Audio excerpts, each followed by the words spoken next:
بسم اللہ الرحمن الرحیم۔ میری لائبریری وائس کی پیاری سی فیملی کو میرا سلام۔ ویڈیو شروع کرنے سے پہلے آپ سے التماس ہے کہ اس ویڈیو کو لائک کرنا، کمنٹ کرنا اور شیئر کرنا مت بھولیے گا، اور اگر آپ میرے چینل پر نیو ہیں تو چینل کو سبسکرائب بھی کر لیجئے گا اور بیل نوٹیفیکیشن کو آن کر دیجئے گا تاکہ میری آنے والی تمام نیو ویڈیوز کی اپڈیٹس آپ تک بر وقت پہنچ سکیں۔ تو ویورز، آئیے چلتے ہیں ناول بازی کی نیکسٹ ایپیسوڈ کی طرف۔ گیٹ پر کھڑے ہوئے چوکیداروں نے حیرت آمیز نگاہوں سے اسٹیئرنگ پر بیٹھے ہوئے دلن کو دیکھا اور تیزی سے گاڑی کی طرف بڑھے، لیکن میں نے کھڑکی سے سر نکال کر انہیں واپس اپنی جگہ جانے کو کہا۔ طاہر نے شاید صورتحال کا کسی قدر اندازہ لگا لیا تھا۔ وہ دوڑتا ہوا کار کے قریب پہنچ گیا۔ میں دروازہ کھول کر اتر آیا۔ وہ دونوں بھی باہر آ گئے۔ پھر میں نے انہیں طاہر کے حوالے کرتے ہوئے کہا، انہیں تہہ خانے میں بند کر دو اور ان کی سخت نگرانی کرو۔ طاہر نے گردن خم کر دی اور انہیں لیے ہوئے آگے بڑھ گیا۔ میں اپنے کمرے میں آ گیا۔ صورتحال اور زیادہ تشویشناک ہو گئی تھی۔ بہت سی ایسی باتیں تھیں جو میرے ذہن میں تشنا رہ گئی تھیں۔ چمن کے بارے میں پتہ چل گیا تھا کہ وہی گل، ایاز، شمو اور اس کی ماں کو اغوا کر کے لے گیا تھا، لیکن اس نے اپنا اڈا کیوں خالی کر دیا؟ اور پھر اڈا خالی کرنے کے بعد اس نے غلام پور کا رخ کیا تھا؟ آخر کیوں؟ یہاں تو اس کے اور سیٹھ جبار کے بے شمار ٹھکانے تھے، ان دونوں کو اس نے یہاں کیوں چھوڑا؟ ممکن ہے اس کے ذہن میں یہ بات ہو کہ کوئی اس طرف آئے گا، لیکن اگر اس کے ذہن میں یہ خدشہ تھا تو پھر اس نے یہ کیوں نہیں سوچا کہ آنے والا میں بھی ہو سکتا ہوں؟ اس کی ایک ہی وجہ ہو سکتی تھی، وہ یہ کہ ان لوگوں کو یقین آ گیا ہے کہ پرنس دلاور میں ہی ہوں۔ تب بھی انہوں نے یہی سوچا ہوگا کہ پرنس دلاور کی حیثیت سے اب میں بذات خود میدان عمل میں نہیں آ سکتا، یقینی طور پر میں اپنے آدمیوں کو بھیجوں گا۔ اسی لیے انہیں ہدایت کر دی گئی ہوگی کہ اگر زیادہ افراد نظر آئیں تو وہ خاموشی اختیار کر لیں، اور اگر ایک دو آدمی ہوں تو انہیں سنبھال لیا جائے۔ لیکن اب سوال یہ پیدا ہوتا تھا کہ کیا غلام پور کا رخ کیا جائے؟ یہ ایک بلا وجہ کی الجھن سر آ پڑی تھی، لیکن اب اس معاملے کو تعطل میں تو چھوڑا نہیں جا سکتا تھا۔ گل اور ایاز کی بازیابی میرا فرض تھا۔ اگر طاہر وغیرہ کو ساتھ لے جاؤں تو خواہ مخواہ کی تیاریاں کرنی پڑیں گی، جبکہ میں فوراً غلام پور پہنچ جانا چاہتا تھا۔ گل میرے لیے بڑی محترم حیثیت رکھتی تھی اور ایاز تو میرا جگری دوست تھا۔ میں نے فیصلہ کر لیا کہ میں آج ہی اور تنہا غلام پور کے لیے روانہ ہو جاؤں گا۔ خود بھی تو ہاتھ پاؤں ہلانے چاہیے۔ غلام پور کے بارے میں میری معلومات زیادہ نہیں تھیں، تاہم اتنا ضرور جانتا تھا کہ وہ پہاڑی علاقہ ہے اور اس طرف ڈاکوؤں وغیرہ کے تذکرے سننے میں آتے ہیں۔ مجھے کبھی غلام پور جانے کا اتفاق نہیں ہوا تھا، لیکن راستے کی سمت کا اندازہ تھا۔ 2 گھنٹے بعد میں سفر کے لیے تیار تھا۔ میں نے سفر کے لیے لینڈ کروزر کا انتخاب کیا تھا۔ اس کے علاوہ اچھی خاصی کرنسی بھی ساتھ رکھ لی تھی اور چند چیزیں بھی لینڈ کروزر کے مخصوص حصوں میں پوشیدہ کر دی تھیں جو میرے لیے بے حد کارآمد تھیں۔ غلام پور روانہ ہونے سے قبل میں نے پروفیسر شیرازی سے ملنا بہتر سمجھا، اور ان سے ملنا میرے لیے سود مند ہی ثابت ہوا۔ انہوں نے غلام پور کے سلسلے میں مجھے کافی معلومات فراہم کی اور چند ایڈریس بھی دیے کہ میں ضرورت پڑنے پر ان سے رجوع کر سکوں۔ نیشنل ہائی وے سنسان پڑی تھی۔ شہر کے آخری پیٹرول پمپ سے میں نے لینڈ کروزر کی بڑی ٹینکی فل کروا لی اور لینڈ کروزر برق رفتاری سے ہائی وے پر دوڑنے لگی۔ میں نے اپنا ذہن آزاد چھوڑ دیا تھا، کوئی سوچ نہیں تھی، بس سڑک پر نظر جمائے گاڑی چلا رہا تھا۔ رفتار بتانے والی سوئی 80 اور 90 کے درمیان گزر رہی تھی۔ سڑک بالکل سنسان تھی اور سردار نگر تک ایک بھی گاڑی نظر نہیں آ رہی تھی۔ عدیل آباد پہنچنے میں 2 گھنٹے لگ گئے۔ یہاں سنگ میل نظر آیا جس پر غلام پور 60 کلومیٹر کے الفاظ درج تھے۔ یہاں سڑک 2 شاخوں میں تقسیم ہو جاتی تھی۔ میں نے غلام پور والی سڑک پر گاڑی موڑ دی اور پھر اسی رفتار سے گاڑی دوڑانے لگا۔ دفتن گاڑی کے عقبی حصے میں کوئی آہٹ سنائی دی اور اسٹیئرنگ پر میرے ہاتھ بہک گئے۔ میں نے پوری قوت سے بریک لگا کر لہراتی گاڑی کو روکا اور اس کے ساتھ ہی پستول نکال کر گاڑی کے عقبی حصے میں روشنی کر دی۔ لینڈ کروزر کی عقبی سیٹ پر مجھے 2 ٹانگیں نظر آئیں، پھر کسی کے بڑبڑانے کی آواز سنائی دی۔ میں ہونٹ بھینچے دیکھتا رہا اور پھر جب اس کا چہرہ سامنے آیا تو میں بری طرح چونک پڑا۔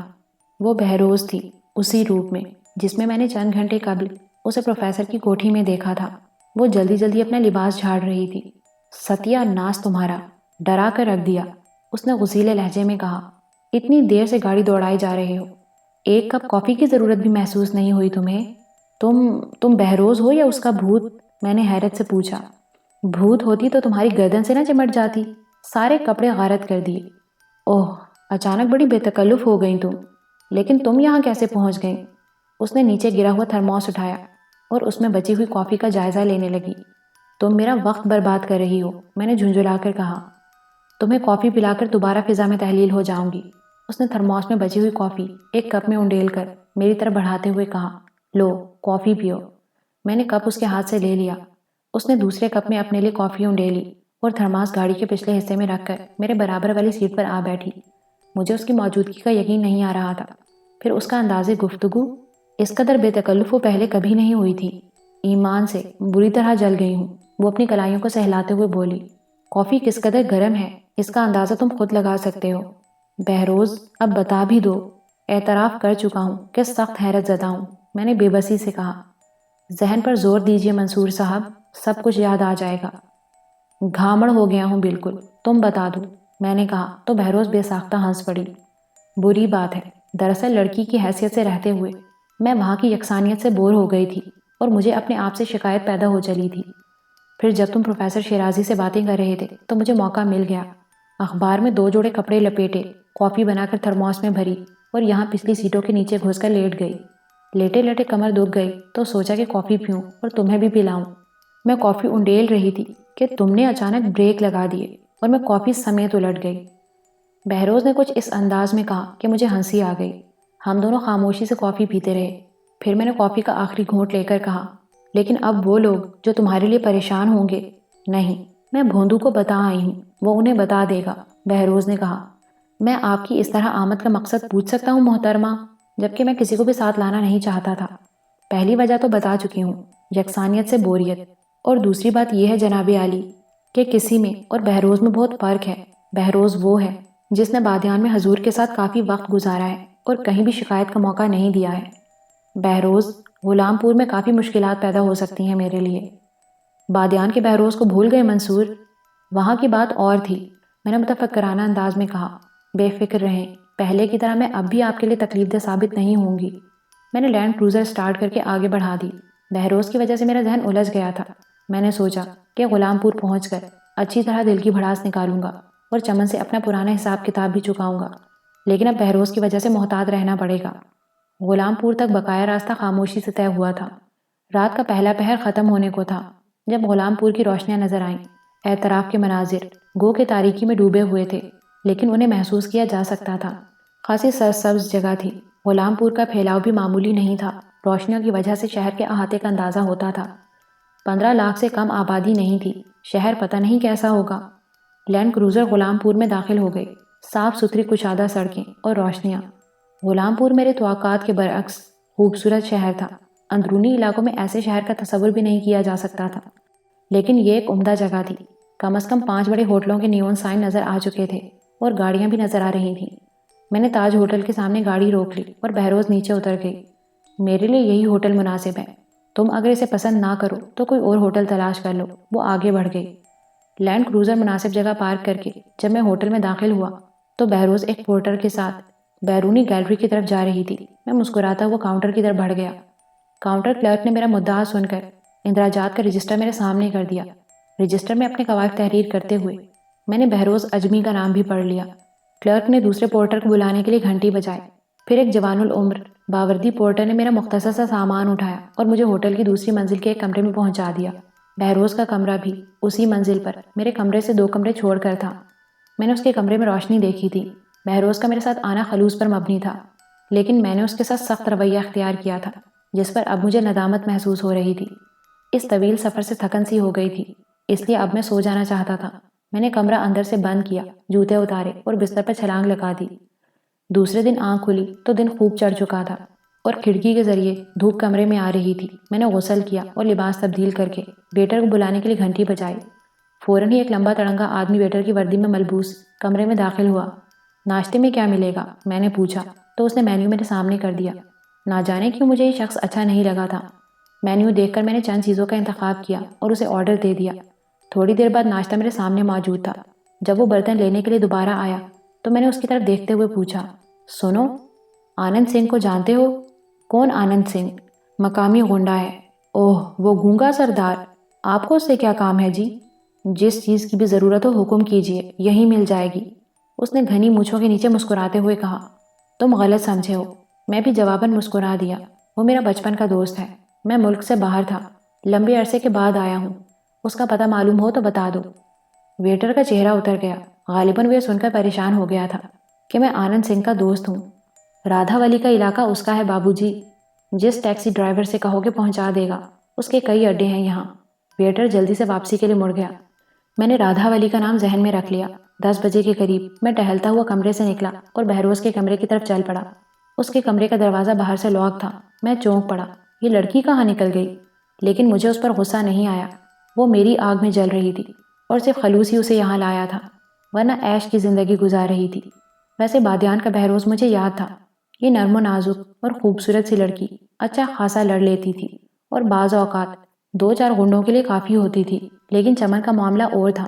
میں تھوڑی دیر تک سوچتا رہا، پھر میں نے واپس آ کر میک اپ کا سامان نکالا اور چہرے کی مرمت کرنے بیٹھ گیا۔ تھوڑی دیر بعد اس کام سے فارغ ہو کر خاموشی سے باہر نکل آیا۔ لینڈ کروزر اپنی جگہ کھڑی تھی اور لڑکے نے اس کی اچھی خاصی صفائی کر دی تھی۔ اب مالک کے انتظار میں کھڑا تھا۔ میں نے خوش ہو کر 10 کا نوٹ اسے تھما دیا۔ صاحب کھلا نہیں ہے، اس نے حسرت بھری نظروں سے نوٹ کو دیکھتے ہوئے کہا۔ رکھ لو، کل پھر آ جانا اور گاڑی کو خوب صاف کرنا، اتنے ہی پیسے ملیں گے۔ لڑکے نے شد و مت سے گردن ہلائی اور بے شمار سلام کر ڈالے۔ میں نے لینڈ کروزر سٹارٹ کر کے آگے بڑھا دی۔ ایک جگہ رک کر میں نے رادھا ولی کے علاقے کے بارے میں معلوم کیا اور پرانی عمارتوں کے اس علاقے میں پہنچ گیا۔ 2 رویا دکانوں کی قطاریں تھیں۔ یہ پرانا شہر تھا اور رادھا ولی کی یہ سڑک سمندر تک جاتی تھی۔ میں نے لینڈ کروزر ایک جگہ پارک کر دی اور انجن لاک کر کے چابی انگلی میں گھماتا ہوا بے فکری سے چل پڑا۔ یہاں مجھے غیر ملکی آوارہ گردوں کی بہتات نظر آئی۔ جگہ جگہ ان کے پڑاؤ موجود تھے اور منشیات کا آزادانہ استعمال ہو رہا تھا۔ تھوڑی دور چل کر مجھے ایک ہوٹل کا بورڈ نظر آیا۔ میں ہوٹل میں داخل ہو گیا۔ عمارت پرانی ضرور تھی، لیکن اسے اندر سے خوب آراستہ کیا گیا تھا۔ میں خالی میز کے گرد کرسی گھسیٹ کر بیٹھ گیا۔ فوراً ہی ایک ویٹر آ مسلط ہوا۔ کیا ملتا ہے یہاں؟ 5 بجے سے پہلے صرف کھانا اور چائے، اور 5 بجے کے بعد ضرورت کی ہر چیز۔ کافی اور سینڈوچز لے آؤ، میں نے کہا۔ ویٹر نے دونوں چیزیں 10 منٹ کے اندر اندر سرو کر دیں۔ ہوٹل میں لوگ آ جا رہے تھے۔ میں نے ان پر توجہ نہیں دی، لیکن پھر ایک ایسی ہستی نظر آئی جسے میں نظر انداز نہیں کر سکتا تھا۔ یہ بہروز تھی، جو ہلکے میک اپ میں بہت خوبصورت نظر آ رہی تھی۔ اس کے یہاں آنے سے مجھے کافی کوفت ہو رہی تھی۔ یہ جگہ اچھی نہیں تھی، مجھے اس کا اندازہ ہو چکا تھا، لیکن وہ اس قدر خود اعتماد تھی کہ اب اسے سمجھانا فضول تھا۔ تھوڑی دیر بعد وہ بھی ایک میز پر بیٹھ گئی۔ یہ میز میرے قریب ہی تھی۔ بہروز کو بیٹھے ابھی زیادہ دیر نہیں ہوئی تھی کہ ایک بھاری بھرکم آدمی اپنی میز سے اٹھ کر اس کے قریب پہنچ گیا اور بڑی بے تکلفی سے ایک کرسی گھسیٹ کر اس کے سامنے بیٹھ گیا۔ میں چونک کر سیدھا ہو بیٹھا۔ وہ بھاری تن و توش اور گھٹے ہوئے جسم کا مالک تھا۔ ہاتھ اور کلائی کے جوڑ پر پیشہ ور پہلوانوں کی طرح چمڑے کی پٹی کسی ہوئی تھی اور ناک کے نیچے گھنی مونچھیں نظر آ رہی تھیں۔ بادیوں نظر میں وہ کوئی اچھا آدمی معلوم نہیں ہوتا تھا۔ بہروز بھی چونک کر اسے دیکھنے لگی۔ جی فرمائیے، یہاں آنے کی زحمت کیسے کی؟ میرا نام ڈینی ہے مس۔ وہ ہونٹوں پر شیطانی مسکراہٹ سجا کر بولا۔ تو پھر مسٹر ڈینی فوراً یہاں سے اٹھ جاؤ۔ میں نہیں چاہتی کہ آنے والے وقت میں لوگ تمہیں دیکھ کر ہنسنے کے علاوہ اور کچھ نہ کریں۔ واہ واہ، تم تو مجھے دھمکیاں دینے لگی جانے من۔ ویسے تم جیسی کٹ کھنی لڑکیاں مجھے بہت پسند ہیں۔ گویا تم کوئی ڈرامہ دیکھنا چاہتے ہو، تمہاری مرضی۔ بہروز نے اپنی کرسی پیچھے کھسکائی۔ اس سے پہلے کہ ڈینی کچھ سمجھ سکتا، اس نے پھرتی سے میز الٹ دی۔ ڈینی اچھل کر پیچھے ہٹ گیا اور ساتھ ہی اس نے ریوالور بھی نکال لیا۔ اس کے ریوالور کا رخ ابھی بہروز کی طرف ہوا ہی تھا کہ بہروز نے الٹی ہوئی میز پاؤں سے ڈینی پر اچھال دی۔ میز پوری قوت سے اس سے ٹکرائی۔ اس سے بچنے کی کوشش میں ڈینی کا پاؤں پھسل گیا، وہ نیچے گرا اور میز اس کے سر پر۔ بہروز اچھل کر اس میز پر چڑھ گئی۔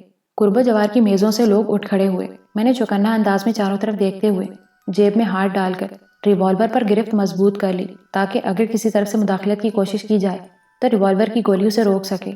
پورے ہال پر نگاہ دوڑانے کے بعد مجھے کوئی ایسا شخص نظر نہیں آیا جو ڈینی اور بہروز کے معاملے میں مداخلت کرنے کا ارادہ رکھتا ہو۔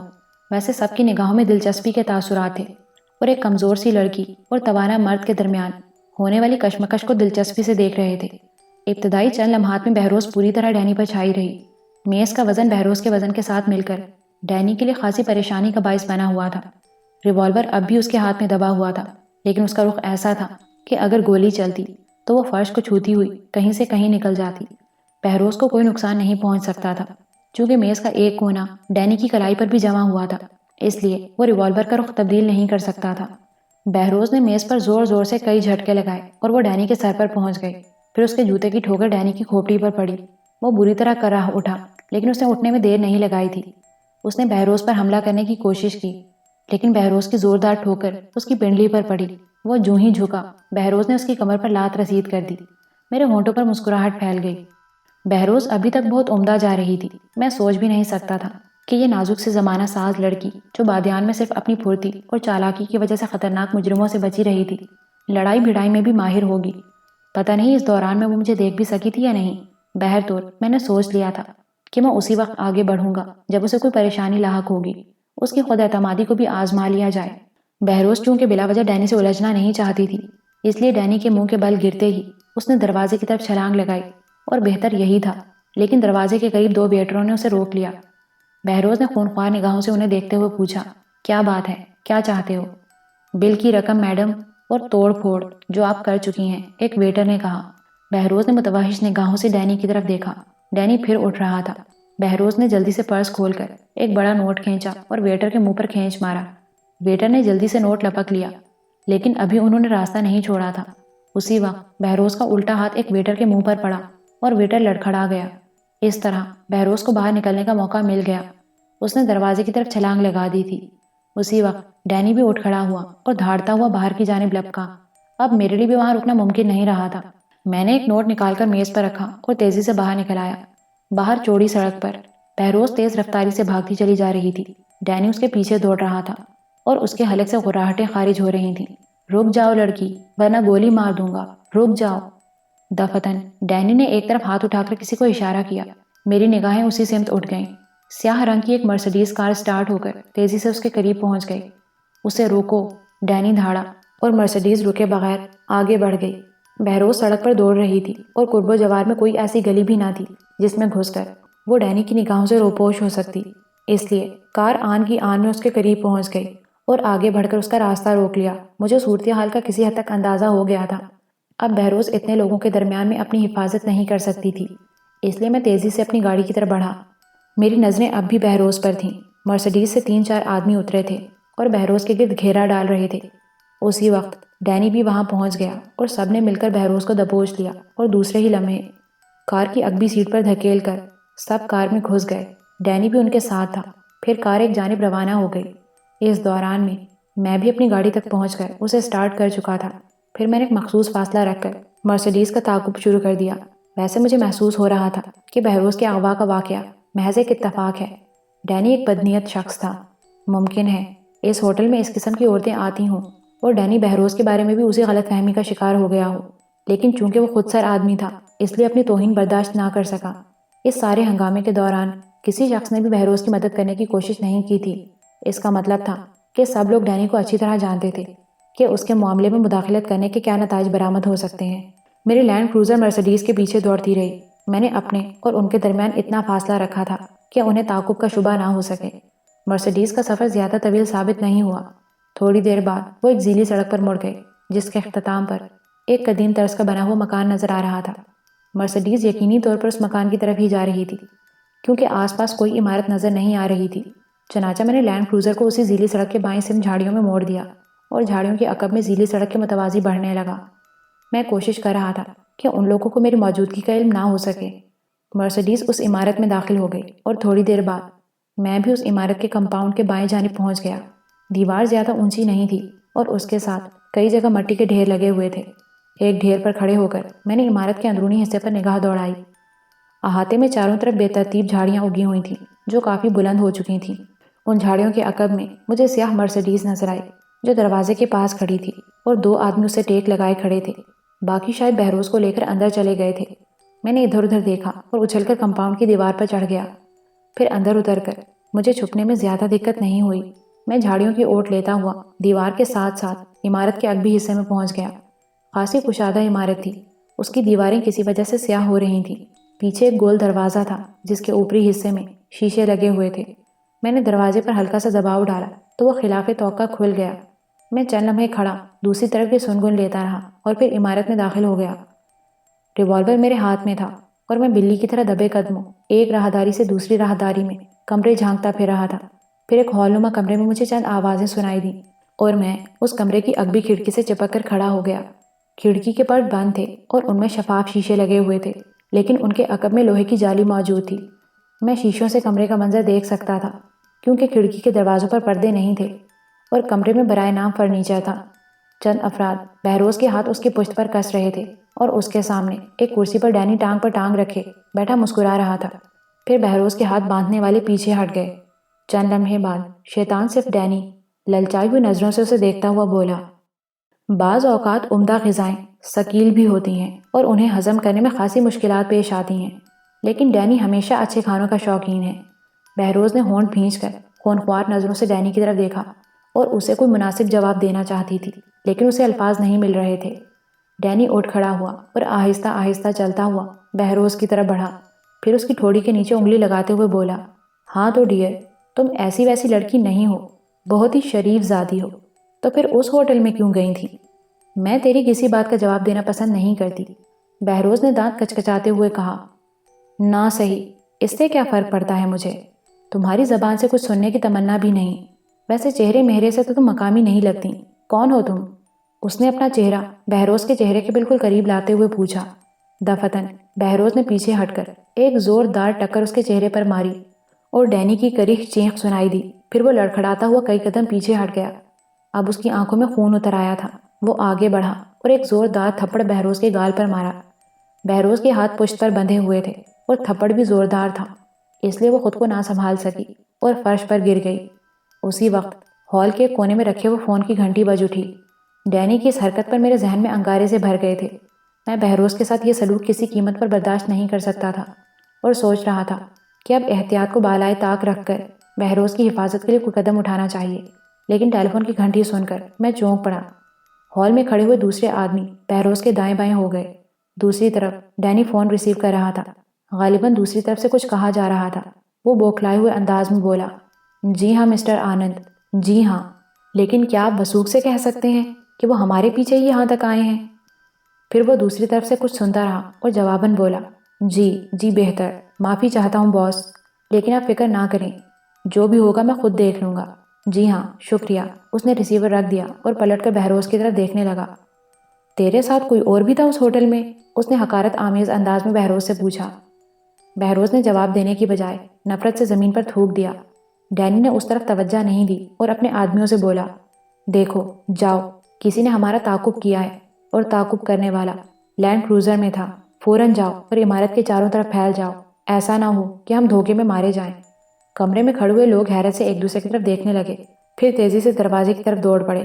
صورتحال کی اس غیر متوقع تبدیلی پر میں بھی حیران رہ گیا تھا، لیکن ڈینی کی زبان سے نکلے ہوئے باس اور آنند کے الفاظ میرے لیے زیادہ تحیر خیز تھے۔ اس کا مطلب ہے کہ آنند نے ڈینی کو میرے بارے میں اطلاع دی ہے اور ڈینی آنند کا بندہ ہے، لیکن آنند کو میرے بارے میں کیسے پتا چلا؟ بہرحال میں اس نئی صورتحال سے نمٹنے کے لیے تیار ہو گیا۔ میں جانتا تھا کہ اس کے آدمیوں سے مٹ بھیڑ اب ناگزیر ہے، لیکن یہ توقع نہیں تھی کہ وہ لوگ اتنی جلدی مجھ تک پہنچ جائیں گے۔ میں نے اپنے عقب میں ایک آہٹ سنی۔ اس سے پہلے کہ میں پلٹتا، ایک چمکدار چیز میری آنکھوں کے سامنے لہرا گئی۔ موت مجھ سے 1 انچ کے فاصلے سے گزر گئی۔ پیچھے کھڑے ہوئے ایک آدمی نے خنجر سے مجھ پر حملہ کیا تھا۔ وہ پورے زور سے مجھ سے ٹکرا گیا، لیکن خنجر والا ہاتھ آگے بڑھ گیا تھا۔ میرے لیے اتنی ہی مہلت کافی تھی۔ میں نے جھکائی دے کر گھٹنا پوری قوت سے اس کے پیٹ میں مارا۔ خنجر والے کے حلق سے ایک کریح آواز نکل گئی، لیکن اب میں اسے دوسرا موقع نہیں دینا چاہتا تھا۔ میں نے پوزیشن بدل کر اس کی کمر پر لات رسید کی اور وہ سامنے والی دیوار سے جا ٹکرایا۔ میں نے اسے کوئی موقع دیے بغیر بڑھ کر جوڈو کا ایک ہاتھ اس کی گردن پر مارا اور اس کا چہرہ دوبارہ دیوار سے ٹکرا کر بھرتا بن گیا۔ وہ کوئی آواز نکالے بغیر دیوار کے ساتھ گھسٹتا ہوا نیچے گر پڑا۔ میں نے دیکھا وہ مر چکا تھا۔ دوسرے ہی لمحے میں کمرے کے دروازے کی طرف دوڑ پڑا۔ اس سے پہلے کہ وہ لوگ مجھ تک پہنچیں، میں خود ہی ان تک پہنچ جانا چاہتا تھا۔ میں نے دروازے پر ایک زوردار ٹھوکر ماری اور اس کے دونوں پٹ ایک دھماکے سے کھل گئے۔ اندر اب صرف ڈینی تھا اور بہروز تھی جو ایک دیوار سے ٹکی کھڑی تھی۔ ڈینی نے مجھے دیکھا تو حیرت سے اس کا منہ کھل گیا، لیکن دوسرے ہی لمحے اس نے پھرتی سے ریوالور نکال لیا۔ پھر اس سے قبل کہ وہ اسے استعمال کرتا، میں نے ایک زوردار دھاڑ کے ساتھ اس پر چھلانگ لگا دی۔ میرے پیر اس کے اٹھے ہوئے ہاتھ کے نیچے بغل پر پڑے۔ ڈینی اپنی جگہ سے 2-3 فٹ اونچا اچھل پڑا۔ میں نے ایک پاؤں زمین پر ٹکایا اور گھوم کر دوسری لات اس کے چہرے پر ماری۔ ڈینی ٹکراتا ہوا ریوالور سمیت ایک طرف گرا۔ میں نے ایک ٹھوکر اس کے ریوالور والے ہاتھ پر رسید کی اور میری اس ٹھوکر نے اس کی کلائی کی ہڈی توڑ دی۔ اس کے حلق سے ہولناک دھاڑیں خارج ہونے لگیں۔ میں نے پھرتی سے آگے بڑھ کر اس کا ریوالور اٹھا لیا۔ مجھے یقین تھا کہ اس کی دھاڑیں سن کر باہر والے لوگ اندر کی طرف دوڑیں گے۔ چنانچہ میں نے بہروز کی طرف چھلانگ لگائی اور اسے گھسیٹتا ہوا دروازے کے پیچھے لے آیا تاکہ اگر وہ لوگ اندر آتے ہی اندھا دھند فائرنگ شروع کریں تو بہروز ان کی زد میں نہ آئے۔ پھر میرا اندازہ درست ہی نکلا۔ دروازہ زوردار آواز کے ساتھ کھلا اور 4 آدمی کمرے میں داخل ہوئے۔ ان سب کے ہاتھوں میں ریوالور دبے ہوئے تھے، لیکن اب میں کوئی خطرہ مول لینا نہیں چاہتا تھا۔ میرے دونوں ہاتھوں میں دبے ہوئے ریوالوروں سے گولیاں نکلیں اور ان کے جسموں میں پیوست ہو گئیں۔ چاروں آدمی بری طرح چیخے اور گر کر تڑپنے لگے۔ اسی وقت 2 آدمی اور دوڑتے ہوئے کمرے میں داخل ہوئے۔ غالباً ان چاروں کی چیخوں اور گولیوں کی آوازوں نے انہیں اس طرف متوجہ کیا تھا۔ پھر بھلا یہ 2 بھی کس طرح بچتے؟ میں نے خدا کا شکر ادا کیا کہ دونوں ریوالوروں میں ایک ایک گولی باقی تھی، کیونکہ جب میں دوبارہ ان دونوں کا نشانہ لے کر ٹریگر دبائے تو ریوالوروں سے صرف ٹرچ ٹرچ کی آوازیں نکل کر رہ گئیں۔ میں نے برق رفتاری سے ریوالور ان دونوں پر دے مارے اور بڑھ کر ان کے ہاتھوں سے ریوالور چھین لیے۔ اب میں نئے آنے والوں کے استقبال کے لیے تیار تھا۔ ڈینی ابھی تک پڑا تڑپ رہا تھا، اس کی آنکھیں چڑھی جا رہی تھیں۔ میں خاموشی سے دروازے کے پیچھے دبکا کھڑا رہا۔ میں اندازہ لگانا چاہتا تھا کہ اب اس عمارت میں کتنے افراد موجود ہیں۔ بہروز بھی خاموشی سے میرے قریب کھڑی تھی۔ اس کے چہرے سے کسی قسم کے تعصب کا اظہار نہیں ہو رہا تھا۔ ہمیں وہاں کھڑے کھڑے 5 منٹ گزر گئے، لیکن اب تک باہر کوئی آہٹ نہیں سنائی دی تھی۔ تب میں بہروز کی طرف متوجہ ہوا، اس کے ہاتھ کھول کر دونوں ریوالور اسے پکڑا دیے۔ تم یہیں رک کر اپنی حفاظت کرو بہروز، میں باہر دیکھتا ہوں کہ یہاں ان کے اور کتنے آدمی موجود ہیں۔ پھر میں نے 2 ریوالور اٹھائے اور انہیں لیے ہوئے باہر نکل آیا۔ میں نے عمارت کا چپا چپا چھان مارا، لیکن ان 6 آدمیوں کے علاوہ یہاں اور کوئی نہ تھا۔ میں مطمئن ہو کر دوبارہ اسی کمرے میں پہنچ گیا جہاں بہروز موجود تھی۔ وہ ڈینی کو کور کیے بیٹھی تھی اور ڈینی ایک ہاتھ کے سہارے کھسکتا ہوا دیوار کی طرف بڑھ رہا تھا۔ میری آمد پر بھی اس نے کسی تعصب کا اظہار نہیں کیا اور دیوار سے ٹیک لگا کر بیٹھ گیا۔ اس کی آنکھوں میں خوف اور تکلیف کے سائے منجمد نظر آ رہے تھے۔ میں نے مسکراتے ہوئے اس کی طرف دیکھا اور پھر بہروز سے مخاطب ہوا۔ ڈیئر بہروز، یوں کرو کہ تم ریوالور لے کر باہر نکل جاؤ اور عمارت کی کسی بلند لیکن پوشیدہ جگہ پر بیٹھ کر سڑک پر نظر رکھو۔ اگر کوئی ذیلی سڑک کی طرف آئے تو مجھے اطلاع دے دینا۔ بہروز نے گردن ہلائی اور ریوالور لیے ہوئے باہر نکل گئی۔ تب میں ڈینی کی طرف متوجہ ہوا۔ ڈیئر ڈینی، عیاشی بری چیز ہے اور برائی کی طرف بھی انسان کو سوچ سمجھ کر قدم اٹھانا چاہیے، لیکن تم شاید پاگل ہو۔ کسی بھی لڑکی کو دیکھ کر حواس کھو بیٹھنا اچھی بات نہیں ہے۔ اس کے نتائج تم خود دیکھ چکے ہو۔ بہرطور وہ تمہارا اپنا فعل تھا جس کی سزا تم بھگت چکے ہو، لیکن ابھی تم نے ایک فون ریسیو کیا تھا اور فون کرنے والے نے تمہیں میرے تعاقب کے بارے میں بتایا تھا۔ وہ فون کس کا تھا ڈینی؟ ڈینی نے متوحش نگاہوں سے مجھے دیکھا اور پھر آنکھیں بند کر کے سر جھٹکنے لگا۔ تھوڑی دیر بعد وہ کرراہتا ہوا بولا، بکواس مت کرو، تم نے جو کچھ کیا ہے اس کی سزا بھگتنے کے لیے تیار رہو۔ اس وقت تم ہم پر حاوی ہو گئے ہو، لیکن غلام پور سے نہیں نکل سکو گے۔ یہاں سے تمہارا زندہ واپس جانا ناممکن ہے۔ یقیناً یقیناً میں جانتا ہوں، لیکن یہ بات کی بات ہے۔ فی الحال تو تم مشکل کا شکار ہو۔ مجھے بتاؤ فون کس نے کیا تھا؟ میرے پاس زیادہ وقت نہیں ہے اور نہ ہی اس سلسلے میں زیادہ پریشان ہوں۔ اگر تم بتا دو تو شاید یہ تمہارے حق میں بہتر ثابت ہو، ورنہ میں تمہیں گولی مار کر اطمینان سے نکل جاؤں گا۔ مگر تم یہ کیوں معلوم کرنا چاہتے ہو؟ میں آہستہ آہستہ چلتا ہوا اس کے قریب پہنچ گیا اور اس کے گھٹنے پر پاؤں رکھ کر دباؤ ڈالنے لگا۔ ڈینی نے ٹوٹے ہوئے ہاتھ سے سہارا لینے کی کوشش کی، لیکن کلائی کی تکلیف نے اس کے حلق سے بے شمار کراہیں خارج کر دیں۔ گھٹنے کی تکلیف بھی بڑھتی جا رہی تھی۔ ہٹ جاؤ، پیچھے ہٹ جاؤ، میں مر رہا ہوں۔ نہیں، پہلے میری بات کا جواب دو۔ آنند کا فون تھا، آنند سنگھ کا۔ وہ یہاں کا سب سے خطرناک آدمی ہے، تم اس کا کچھ نہیں بگاڑ سکتے۔ اور وہ خطرناک آدمی کہاں رہتا ہے؟ میں اس سے ملاقات کرنا ضروری سمجھتا ہوں۔ بھٹے پر۔ یہاں سے سیدھے آخری سڑک پر چلے جاؤ، رادھا ولی کے سرے پر تمہیں اینٹوں کا ایک بھٹا ملے گا۔ آنند سنگھ وہیں رہتا ہے، لیکن تم اس طرف جا کر زندہ نہ بچ سکو گے۔ میری زندگی کی فکر نہ کرو ڈینی ڈارلنگ، مجھے افسوس ہے کہ تمہاری زندگی کے دن پورے ہو چکے ہیں۔ میں چند قدم پیچھے ہٹا اور پھر ڈینی کی پیشانی کا نشانہ لے کر فائر کر دیا۔ گولی نے اس کی کھوپڑی کو کئی حصوں میں منقسم کر دیا اور وہ اوندھے منہ گر پڑا۔ میں اس پر الوداعی نظریں ڈالتا ہوا باہر آ گیا اور بہروز کو آوازیں دینے لگا۔ چند لمحوں بعد بہروز اوپری منزل سے اتر کر میرے پاس پہنچ گئی۔ ہم جھاڑیوں کی آڑ لیتے ہوئے تیزی سے لینڈ کروزر کی طرف بڑھنے لگے۔ اچانک مجھے خیال آیا کہ لینڈ کروزر چند لوگوں کی نگاہ میں آ چکی ہے۔ اس کا یہاں تک تعاقب کیا گیا تھا اور تعاقب کرنے والوں نے اس کی اطلاع آنند سنگھ کو دی تھی۔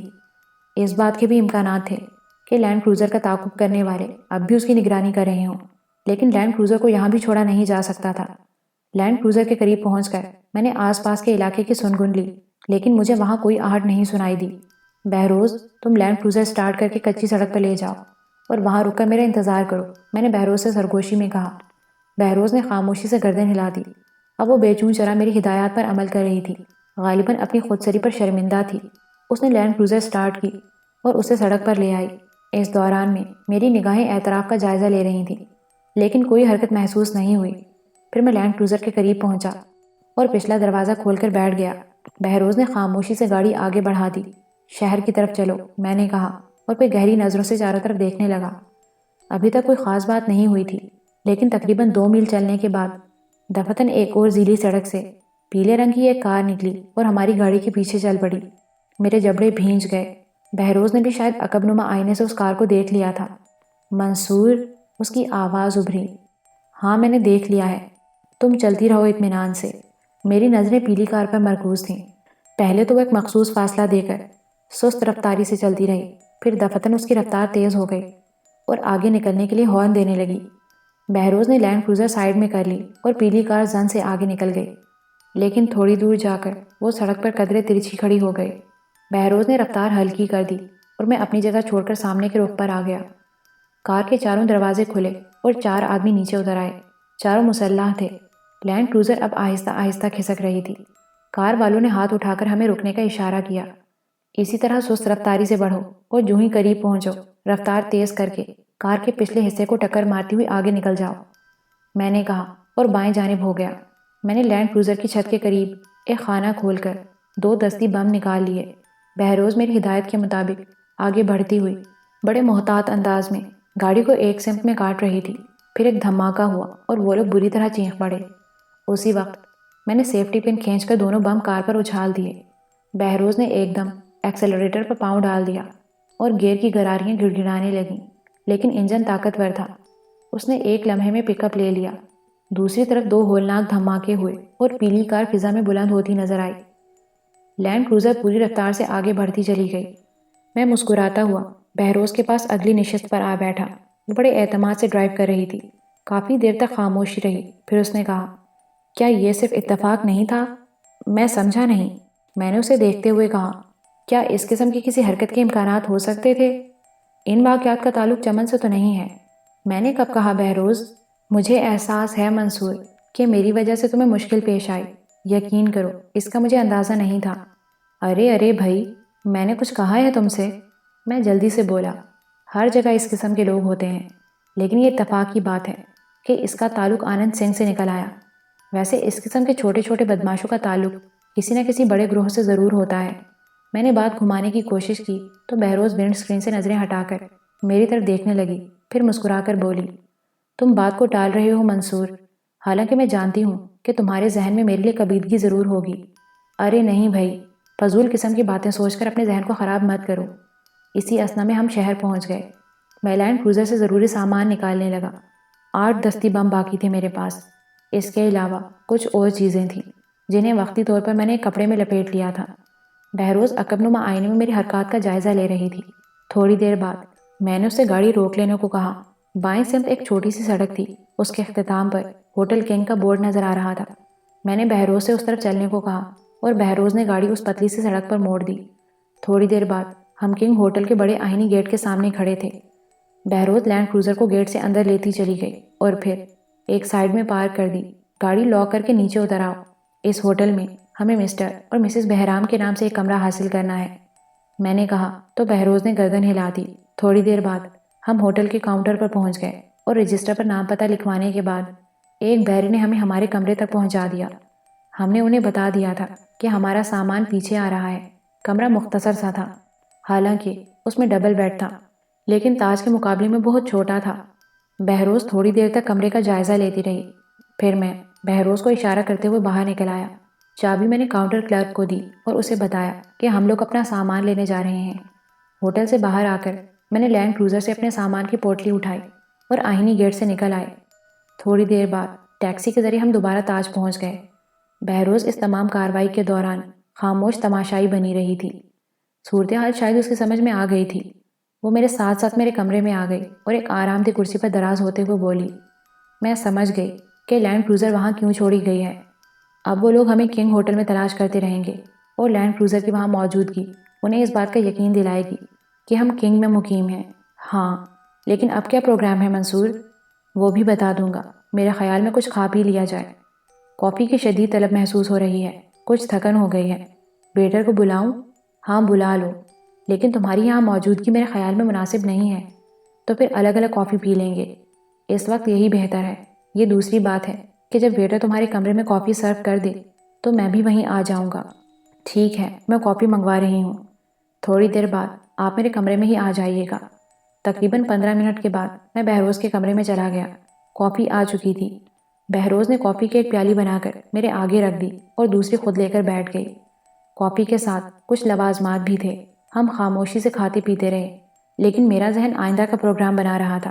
بہت سے منصوبے میرے ذہن میں بنتے اور بگڑتے رہے۔ پھر میں نے گہری سانس لے کر کہا، اب بتاؤ بہروز، کوئی ترکیب سمجھ میں آتی ہے؟ کیسی ترکیب؟ صورتحال تمہارے علم میں ہے، اس سے نمٹنے کے لیے کیا کوئی بہتر ترکیب تمہارے ذہن میں آ سکتی ہے؟ ایک ترکیب ہے تو صحیح، لیکن تم مانو گے نہیں۔ بتاؤ، اگر کارآمد ہوئی تو نہ ماننے کا کیا سوال ہے؟ تم مجھے ان کے لیے چارہ بناؤ۔ یہ بات ثابت ہو چکی ہے کہ ڈینی کا تعلق آنند سنگھ سے تھا۔ اس کے کئی آدمی مارے گئے ہیں۔ آنند سنگھ اس بات پر خاموش نہیں بیٹھے گا اور مجھے تلاش کرائے گا۔ تم مجھے کنگ ہوٹل کے اسی کمرے میں چھوڑ دو۔ میں لینڈ کروزر کا آزادانہ استعمال کروں گی اور تم میک اپ میں میرا تعاقب کرو۔ دیکھیں وہ لوگ مجھے کہاں لے جاتے ہیں۔ اگر میں آنند سنگھ کے اڈے پر پہنچ گئی تو چمن کے بارے میں مکمل معلومات حاصل ہو سکیں گی۔ میں بہروز کی بات سن کر اچھل پڑا۔ بڑی شاندار ترکیب تھی۔ میں تو سوچ رہا تھا کہ رادھاولی میں اینٹوں کے بھٹے کے قریب پہنچ کر صورتحال کا جائزہ لینے کی کوشش کروں گا، لیکن بہروز نے عمدہ آئیڈیا دیا تھا۔ لیکن اس میں صرف یہ خطرہ تھا کہ کہیں بہروز کو نقصان نہ پہنچ جائے۔ مجھ پر اعتماد کرو منصور، بہروز میرے چہرے کا جائزہ لیتی ہوئی بولی۔ اب میں اتنی کمزور بھی نہیں ہوں۔ یہ ضرور ہے کہ بعض اوقات صورتحال بالکل بے بس کر دیتی ہے، لیکن بار بار ایسا نہیں ہوتا۔ یہ تو ٹھیک ہے، لیکن ہمت نہیں پڑتی کہ تمہیں داؤ پر لگا دوں۔ منصور، ادھر ایاز اور گلجی داؤ پر لگی ہوئی ہیں، کیا ان کی حیثیت مجھ سے کم ہے؟ بہروز، تم بہت عظیم ہو۔ میرے لیے جس طرح تم نے خود کو وقف کر دیا ہے، میں اسے کبھی نہیں بھولوں گا۔ لیکن پلیز منصور، وہ لجاجت سے بولی، ان باتوں کی ضرورت نہیں۔ تم مجھے ان کا اہل ثابت ہونے کا موقع دو۔ میں اس کی پیشکش پر غور کرنے لگا، لیکن بہر صورت اس میں بہروز کے لیے خطرہ تھا۔ آنند سنگھ اپنے خاص آدمیوں کی موت پر خاموش نہیں بیٹھے گا اور بہروز کے سلسلے میں معلومات حاصل کرانے کی کوشش کرے گا۔ پھر میں بہروز سے اتفاق کر کے وہاں سے اٹھ گیا۔ کیا سوچا ہے منصور؟ ٹھیک ہے بہروز، اگر تم یہ قربانی دینے کے لیے تیار ہو تو میں تمہاری یہ پیشکش قبول کرتا ہوں۔ میں اپنے چہرے پر میک اپ کر لوں، پھر یہاں سے ضروری سامان لے کر ہم کنگ ہوٹل چلیں گے۔ وہاں تم اسی کمرے میں مقیم ہو جانا اور میں کوئی دوسرا کمرہ حاصل کر لوں گا تاکہ تم پر نگاہ رکھ سکوں۔ لیکن ایک مسئلہ ہے۔ وہ کیا؟ مجھے بھی ایک گاڑی کی ضرورت ہوگی تاکہ میں تمہارا تعاقب کرتا رہوں۔ خاصا بڑا شہر ہے، میرے خیال میں یہاں کرائے کی گاڑیاں مل جاتی ہوں گی۔ ٹھیک ہے، یہ معلومات بھی کنگ چل کر ہی حاصل کر لوں گا، میں نے جواب دیا اور بہروز کے کمرے سے نکل آیا۔ اپنے کمرے میں آ کر میں نے میک اپ کا سامان نکالا اور چہرے کی مرمت کرنے بیٹھ گیا۔ اس سلسلے میں اب میں نے خاصی مشق کر لی تھی، چنانچہ تھوڑی دیر بعد مجھ میں نمایاں تبدیلی آ گئی۔ اس سے فارغ ہو کر میں نے ضروری سامان لیا اور بہروز کے ساتھ تاج سے نکل آیا۔ خوش قسمتی سے کنگ میں دوسرا کمرہ بہروز کے کمرے کے ساتھ ہی مل گیا۔ بہروز کو اس کے کمرے میں چھوڑ کر میں باہر نکل آیا۔ ہوٹل سپروائزر سے کرائے کی کار کے بارے میں پوچھا تو اس نے خود ہی ایک کار کی پیشکش کر دی۔ کار مجھے پسند آئی اور میں نے کرایہ ادا کر کے اس کی چابی حاصل کر لی۔ یہ مسئلہ بھی حل ہو گیا تھا، کہیں باہر جانے کی نوبت نہیں آئی تھی۔ اور پھر ہم انتظار کرنے لگے۔ رات 8 بجے بہروز ڈائننگ ہال میں پہنچ گئے۔ میں بھی اپنے کمرے سے نکل آیا، لیکن میں ڈائننگ ہال میں رکنے کی بجائے ہوٹل سے باہر نکل گیا اور کنکھیوں سے اعتراف کا جائزہ لینے لگا۔ تھوڑی دیر بعد مجھے ایک گاڑی نظر آ گئی جو کنگ کے سامنے ایک تنگ سی گلی میں کھڑی تھی۔ گاڑی میں روشنی تھی اور 2 آدمی اگلی سیٹوں پر بیٹھے نظر آ رہے تھے۔ میں ٹہلنے کے انداز میں گلی کے سرے تک گیا اور واپس آ گیا۔ یقیناً وہ لوگ لینڈ کروزر کی نگرانی کر رہے تھے۔ میں ڈائننگ ہال میں واپس آ گیا اور بہروز سے ذرا فاصلے پر ایک میز کے گرد بیٹھ گیا۔ بہروز کھانا کھا رہی تھی، میں نے بھی کھانے کا آرڈر دے دیا۔ 10 بجے تک ہم دونوں ڈائننگ ہال میں بیٹھے رہے۔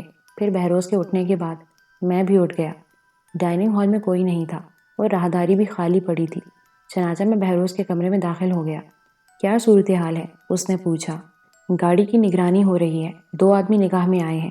بہروز کسی سوچ میں ڈوب گئی، پھر میری طرف دیکھتے ہوئے بولی، کچھ کہنے کی جسارت کر سکتی ہوں منصور؟ ہاں کہو، کیا بات ہے؟ جب ہم نے ایک پروگرام ترتیب دیا ہے تو اس کی تکمیل میں دیر کرنے کی کیا ضرورت ہے؟ میں نے استفہامیہ نگاہوں سے اسے دیکھا۔ میں لینڈ کروزر لے کر آوارہ گردی کرنے نکل کھڑی ہوتی ہوں، کہیں نہ کہیں وہ لوگ کھل کر سامنے آ ہی جائیں گے۔ اوکے، تیار ہو جاؤ، میں نے کہا، اور بہروز اٹھ کھڑی ہوئی۔ کوئی خاص تیاری تو کرنی نہیں تھی اسے۔ تھوڑی دیر بعد وہ باہر نکل آئی۔ اس دوران میں نے اپنی تیاری مکمل کر لی تھی۔ لینڈ کروزر ہوٹل کے کمپاؤنڈ سے نکل گئی تو میں نے بھی اپنی گاڑی سٹارٹ کر کے آگے بڑھا دی۔ گیٹ سے تھوڑے فاصلے پر رک کر میں نے گلی میں کھڑی ہوئی کار کی طرف دیکھا۔ میرا اندازہ درست تھا، وہ سٹارٹ ہو کر وہ لینڈ کروزر کے پیچھے چل پڑی تھی۔ پھر میں نے اس کار کی اگبی روشنیوں کے سہارے اس کا تعاقب شروع کر دیا۔ اب یہ بھی اتفاق ہی تھا کہ بہروز کا رخ رادھا ولی کی طرف تھا۔ وہ کہیں رکے بغیر رادھا ولی کے آخری سرے پر اینٹوں کے بھٹے کے قریب پہنچ گئی۔ وہاں ایک ریسٹورنٹ کے سامنے اس نے گاڑی روکی اور اتر کر ریسٹورنٹ میں داخل ہو گئی۔ تعاقب کرنے والے بھی اس کے پیچھے پیچھے ریسٹورنٹ میں گئے تھے۔ وہ 3 آدمی تھے اور اچھے خاصے تن و توش کے مالک تھے۔ میں نے یہی مناسب سمجھا کہ گاڑی ہی میں بیٹھ کر ان کی واپسی کا انتظار کروں۔ پون گھنٹے تک مجھے اسی طرح بیٹھے رہنا پڑا۔ پھر میں بری طرح چونک پڑا۔ 2 آدمی بہروز کو سنبھالے ہوئے ریسٹورنٹ سے باہر لا رہے تھے۔ بہروز نیم بے ہوشی کی کیفیت میں تھی۔ میں کار کا دروازہ کھول کر نیچے اتر آیا۔ کوئی فیصلہ نہیں کر پا رہا تھا کہ کیا کروں۔ وہ دونوں اپنی کار کی طرف بڑھنے کی بجائے بہروز کو لیے بھٹے کی سمت روانہ ہو گئے، جو تھوڑے فاصلے پر نظر آ رہا تھا۔ بھٹے کے نزدیک کچھ اور عمارتیں بھی نظر آ رہی تھیں۔ میں ان عمارتوں کی آڑ لے کر ان کا تعاقب کرنے لگا۔ تھوڑی دیر بعد وہ ایک خوشنما عمارت میں داخل ہو گئے، گویا یہی آنند سنگھ کی رہائش گاہ تھی۔ بہرطور بہروز کو قربانی کا بکرا بنایا تھا تو اس کی حفاظت کی ذمہ داری بھی میرا فرض تھا۔ میں اسے نگاہوں سے اوجھل ہونے دینا نہیں چاہتا تھا۔ چنانچہ میں نے ایک ایسی جگہ تلاش کر لی جہاں رک کر میں اس عمارت کی نگرانی کر سکتا تھا۔ میں نے فیصلہ کر لیا تھا کہ 1 گھنٹے تک انتظار کروں گا، اس کے بعد میں بھی عمارت میں داخل ہو جاؤں گا۔ وقت گزرتا رہا، میرے بدن میں اینٹھن سی ہونے لگی تھی۔ سمجھ میں نہیں آ رہا تھا کہ کیا قدم اٹھاؤں۔ پھر میں عمارت میں داخل ہونے کے ارادے سے آہستہ آہستہ عمارت کی طرف بڑھنے لگا۔ پہلے میں اس عمارت کا چاروں طرف سے جائزہ لینا چاہتا تھا۔ ابھی میں عمارت کے گیٹ سے تھوڑے فاصلے پر تھا کہ میں نے گیٹ سے کسی کو نکلتے دیکھا۔ جب وہ شخص روشنی میں ذرا قریب آیا تو اسے دیکھ کر میری آنکھیں حیرت سے پھیل گئیں۔ یہ تغلو خان تھا۔ چمڑے کی جیکٹ اور چست پتلون میں خاصا اسمارٹ نظر آ رہا تھا۔ وہ پتلون کی جیبوں میں ہاتھ ڈالے ہونٹوں سے سیٹی بجاتا لاپرواہی سے چلا آ رہا تھا۔ میں نے اعتراف کا جائزہ لیا کہ کوئی اس کی نگرانی تو نہیں کر رہا، لیکن ایسی کوئی بات نہ تھی۔ تغلو خان کافی دور تک پیدل چلتا رہا اور پھر وہ اس ریسٹورنٹ کی طرف بڑھ گیا جہاں سے تھوڑی دیر پہلے بہروز کو اغوا کیا گیا تھا۔ ریسٹورنٹ میں داخل ہونے سے قبل میں نے اسے جا لیا اور عقب سے آواز دی۔ تغلو خان ٹھٹک گیا۔ وہ پلٹ کر چند لمحوں تک مجھے اجنبی نظروں سے دیکھتا رہا، پھر میرے قریب پہنچ گیا۔ کیا بات ہے؟ اس نے غرائی ہوئی آواز میں پوچھا۔ تغلو خان، یہ میں ہوں، پرنس دلاور۔ کیا؟ تغلو خان ایک قدم پیچھے ہٹ گیا۔ ہاں، میں میک اپ میں ہوں، اس طرف آ جاؤ تاکہ کوئی ہمیں دیکھ نہ لے، میں نے کہا اور اپنی کار کی جانب بڑھ گیا۔ تغلو خان تیز تیز قدموں سے میرے پیچھے آیا تھا۔ چند لمحوں میں وہ کار کے نزدیک پہنچ گیا اور وہ دوسری طرف سے گھوم کر میرے نزدیک آ بیٹھا۔ اس کا چہرہ حیرت کی تصویر بنا ہوا تھا۔ کیا واقعی آپ پرنس ہیں؟ ہاں تغلو خان، تم میری آواز نہیں پہچانتے؟ اب پہچان رہا ہوں، مجھے گمان بھی نہ تھا کہ آپ سے یہاں ملاقات ہو جائے گی۔ ہاں، مجھے بھی توقع نہیں تھی، مگر آپ یہاں کیسے آئے پرنس؟ پریشان کن حالات کے تحت۔ ارے، تغلو خان متحیر لہجے میں بولا، اور آپ کے خادم؟ میں نے کسی کو ساتھ لانا مناسب نہیں سمجھا تھا۔ کوئی خاص وجہ؟ ہاں، لیکن تم پہلے میری ایک بات کا جواب دو۔ پوچھئے۔ آنند سنگھ کے اڈے سے آ رہے ہو؟ جی ہاں۔ آپ اسے جانتے ہیں؟ ہاں، اور تمہیں معلوم ہے کہ چمن بھی یہاں آیا ہوا ہے؟ جی، ابھی تھوڑی دیر قبل اس سے ملاقات ہوئی تھی۔ گڈ، تب تو تمہیں یہ بھی معلوم ہوگا کہ وہ کچھ لوگوں کو لے کر آیا ہے۔ نہیں، میں نے یہاں اس کی آمد کے بارے میں پوچھا تھا لیکن اس نے تفصیل نہیں بتائی۔ تو پھر مجھ سے سنو تغلو خان، وہ گل، ایاز اور 2 عورتوں کو یہاں لے کر آیا ہے۔ گل کو تم جانتے ہی ہو، ایاز کے بارے میں بھی تمہیں علم ہے کہ وہ میرا دوست ہے، اور ان 2 عورتوں میں سے ایک ایاز کی منگیتر اور دوسری اس کی ماں ہے۔ وہ ایاز کی وجہ سے مصیبت کا شکار ہوئی ہیں۔ میں انہی کے لیے یہاں آیا ہوں۔ اوہ پرنس، آپ کا ایک خادم حاضر ہے، آپ کو تکلیف کرنے کی کیا ضرورت ہے؟ میں ان چاروں کو یہاں سے نکال کر آپ کے حوالے کر دوں گا۔ شکریہ تغلو خان، ویسے ایک 5ویں شخصیت کو بھی وہاں لے جایا گیا ہے۔ جانتے ہو وہ کون ہے؟ بہروز، میری ساتھی۔ ٹھیک ہے پرنس، آپ اس سلسلے میں بالکل مطمئن رہیں، آپ کو زحمت نہیں کرنی پڑے گی۔ مجھے یقین ہے تغلو خان جسے اچھا دوست مل جائے اسے کسی قسم کے تردد کی ضرورت نہیں رہتی۔ یہ تو آپ کی کشادہ دلی ہے پرنس۔ تم کیا کرو گے تغلو خان؟ کیا منصوبہ ہے تمہارے ذہن میں؟ جس طرح آپ پسند فرمائیں۔ ویسے یہاں تمہاری آمد کی کیا کوئی خاص وجہ ہے؟ میں نے سوال کیا۔ جی ہاں، بہت ہی خاص وجہ ہے۔ مجھے سیٹھ جبار نے یہاں بھیجا ہے۔ اس سلسلے میں آپ بھی ملوث ہیں۔ میں نے متحیرانہ انداز میں پوچھا، مگر کیسے؟ دراصل ایک افریقی ریاست کی شہزادی پرنسس فورسیا یہاں پہنچنے والی ہے۔ سیٹھ جبار سے اس کا کوئی رابطہ ہے؟ چونکہ اپنا شہر سیٹھ جبار کی نگاہوں میں مخدوش ہو چکا ہے، اس لیے وہ پرنسس فورسیا کو دارالحکومت سے دور رکھنا چاہتا ہے۔ سیٹھ جبار کی یہاں بھی ایک خوبصورت کوٹھی ہے۔ اس کا پروگرام ہے کہ پرنسس فورسیا کو ہوائی اڈے سے سیدھا یہیں لے آیا جائے۔ میں یہاں کے انتظامات کرنے کے لیے اپنے 6 ساتھیوں سمیت یہاں آیا ہوں۔ یہاں سیٹھ جبار اور پرنسس فورسیا کے درمیان مذاکرات ہوں گے۔ لیکن یہ پرنسس فورسیا ہے کیا چیز؟ میں نے دلچسپی سے پوچھا، کیونکہ عدنان اس کے بارے میں تھوڑی سی تفصیل بتا چکا تھا۔ سنا ہے چیف کہ وہ خود بھی بہت بڑی اسمگلر ہے اور اپنی اس حیثیت سے فائدہ اٹھاتی ہے۔ یہاں وہ بہت قیمتی ہیرے لے کر آ رہی ہے۔ یہاں آ کر وہ یہ ہیرے سیٹھ جبار کے حوالے کر دے گی اور اسی طرز کے نقلی ہیرے پہن کر یہاں سے آگے بڑھ جائے گی۔ اس طرح وہ قیمتی ہیرے اسمگل کرتی ہے۔ اس کے یہاں پہنچنے کے امکانات کب تک ہیں؟ میرا خیال ہے 1 ہفتہ لگ جائے گا، اور یہ ہفتہ مجھے یہیں گزارنا ہے۔ ٹھیک ہے تغلو خان، اس مسئلے سے بعد میں نمٹ لیا جائے گا، لیکن فی الوقت ان لوگوں کا مسئلہ ہے جو اغوا کر کے لائے گئے ہیں۔ آنند سنگھ کو میں پہلے سے جانتا ہوں، وہ میرا اور چمن کا مشترکہ دوست ہے۔ ویسے پرنس، ایک بات بتائیے۔ ہاں پوچھو۔ چمن سے آپ کی بھی تو پرخاش ہے۔ اس نے آپ کو دھوکہ دیا تھا۔ ہاں، اس پر بہت سے حساب کتاب ہیں اور یہ سارے حساب چکانے ہیں۔ پھر کیوں نہ اس سے بھی نمٹ لیں۔ ہاں تغلو خان، میں بھی یہی فیصلہ کر چکا ہوں۔ چمن کے ساتھ ساتھ آنند سنگھ کو بھی ٹھکانے لگانا پڑے گا۔ مجھے بہروز کا حلیہ بتائیے، اس نے کہا، اور میں نے اسے بہروز کا حلیہ بتا دیا۔ تغلو خان کسی گہری سوچ میں ڈوبا ہوا تھا۔ تھوڑی دیر تک خاموشی رہی، پھر تغلو خان بولا، کیا وہ لوگ میک اپ میں آپ کو پہچان سکتے ہیں؟ نہیں۔ تب کسی حد تک کام بن سکتا ہے۔ ابھی میں آپ کے ساتھ اندر چلوں گا اور آپ کو اپنا آدمی ظاہر کر کے وہیں چھوڑ دوں گا۔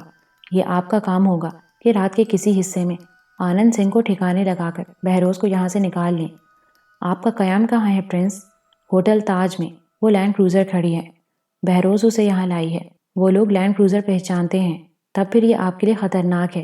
اسے کسی طرح تباہ کر دیں، بلکہ آنند سنگھ کو ٹھکانے لگانے میں خود آپ کی مدد کروں گا۔ میں چمن اور اپنے ساتھیوں کو سیٹھ جبار کی کوٹھی لے جاؤں گا۔ ان لوگوں کو وہاں چھوڑ کر رات 2 بجے آپ کے پاس پہنچ جاؤں گا، اور پھر ہم آنند سنگھ سے نمٹ لیں گے۔ اس کے بعد چمن کو ٹھکانے لگا دیں گے۔ اور تمہارے آدمی؟ شراب۔ انہیں جو شراب ملے گی میں اس میں کچھ ملاوٹ کر دوں گا۔ تغلو خان مسکرا کر بولا، اوکے تغلو خان، اس وقت تمہاری یہاں موجودگی نے مجھے بڑا فائدہ پہنچایا ہے، میں نے کہا، اور پھر ہم دونوں کار سے اتر کر آنند سنگھ کی رہائش گاہ کی طرف بڑھنے لگے۔ یہ ایک حسین اتفاق ہی تھا کہ تغلو خان اس طرح غلام پور میں مل گیا تھا، جس کی وجہ سے یہ کام کافی سہل ہو گیا تھا۔ میں اس کے ساتھ اندر پہنچ گیا۔ عمدہ عمارت تھی، پرانی طرز کی ہی تھی، لیکن اس کے کچھ حصے نو تعمیر شدہ تھے۔ بیرونی برآمدے میں 2 مسلح آدمی بیٹھے شراب سے شغل کر رہے تھے۔ جیسے ہی تغلو خان پر نظر پڑی، مستعدی سے کھڑے ہو گئے۔ میری طرف کسی نے توجہ نہیں دی تھی۔ اندر ہال میں ایک اور شخص ملا اور تغلو خان نے اس سے آنند سنگھ کے بارے میں پوچھا۔ آنند سردار اندر ہے، تیسرے ہال میں، اور تغلو خان گردن ہلا کر آگے بڑھ گیا۔ کیا آنند سنگھ گونگا ہے؟ میں نے سرگوشی کے سے انداز میں پوچھا۔ ہاں، وہ بول نہیں سکتا۔ آئیے، تغلو خان نے کہا۔ پتہ نہیں دوسرے یا تیسرے ہال کا کیا راز تھا۔ بہرحال تغلو خان مجھے لے کر جس جگہ پہنچا وہ جگہ ہال نما ہی تھی۔ دروازے پر ایک آدمی موجود تھا جس نے تغلو خان کو دیکھتے ہی دروازہ کھول دیا تھا۔ اندر بہت تیز روشنی تھی۔ چمن اور آنند سنگھ 3-4 افراد کے ساتھ یہاں موجود تھے۔ درمیان میں ایک کرسی پر بہروز بندھی ہوئی بیٹھی تھی اور ایک آدمی اس کے سامنے موجود تھا جو شاید اس سے کچھ معلومات حاصل کر رہا تھا۔ چمن اور آنند سنگھ نے تغلو خان کو دیکھا اور پھر چمن نے پوچھا، واپس کیسے آ گئے خان؟ کام تھا ایک چمن، تم لوگ مصروف ہو؟ ہاں، یہ ایک جانور ہاتھ لگا ہے، آنند کے آدمیوں کے ہتھے، نخرے دکھا رہی ہے، مگر جانتی نہیں کہ آنند سردار کے قبضے میں ہے۔ چمن نے ہنستے ہوئے کہا اور پھر میری طرف دیکھ کر بولا، یہ کون ہے؟ کام کا آدمی ہے، آنند سنگھ کے ساتھ رہے گا۔ کیوں آنند سنگھ، جگہ دے سکتے ہو میرے آدمی کو اپنے ہاں؟ آنند سنگھ نے عجیب سی نگاہوں سے تغلو خان کو دیکھا اور پھر ساتھ رکھے ہوئے کاغذ پینسل اٹھا کر پیڈ پر کچھ لکھنے لگا۔ پھر اس نے ایک کاغذ پھاڑ کر تغلق خان کو دے دیا۔ لکھا تھا، کیسی بات کرتے ہو خان، 50 آدمیوں کو بھیج دو، سردار کے دل میں جگہ ہے۔ شکریہ سردار، تم لوگ اپنا کام کرو۔ کیا جھگڑا ہے اس لونڈیا سے؟ اس کے ساتھ ایک آدمی اور ہے، آنند سنگھ کا ایک خاص آدمی سے اٹھانے گیا تھا، اس نے اپنے یار کی مدد سے اسے اور دوسرے آدمیوں کو قتل کر دیا، مگر یہ اس آدمی کا پتہ نہیں بتا رہی۔ بال پکڑو اور سر گنجا کر دو، سب بتا دے گی۔ سنو لڑکی، تغلق خان بہروز کے قریب پہنچ کر بولا، تمہیں صبح تک کا وقت دیا جا سکتا ہے، سوچ لو اور اپنے ساتھی کا پتہ بتا دو، ورنہ یہ کیس اب تغلق خان کے ہاتھ میں ہے۔ میں تمہارے بال پکڑوں گا اور اس طرح انہیں سر سے اتاروں گا جس طرح ذبح کی ہوئی مرغی کی کھال اتاری جاتی ہے۔ اس کے بعد تمہارا یار بھی تمہاری شکل نہیں پہچان سکے گا، سوچ لو۔ اور آنند سنگھ، تم اسے میرے کہنے سے صبح تک کی مہلت دے دو۔ جب یہ غلام پور کی سڑکوں پہ ننگے اور گنجے سر کو لے کر نکلے گی تو اس کا یار بھی اس کے سامنے آنے سے کترائے گا۔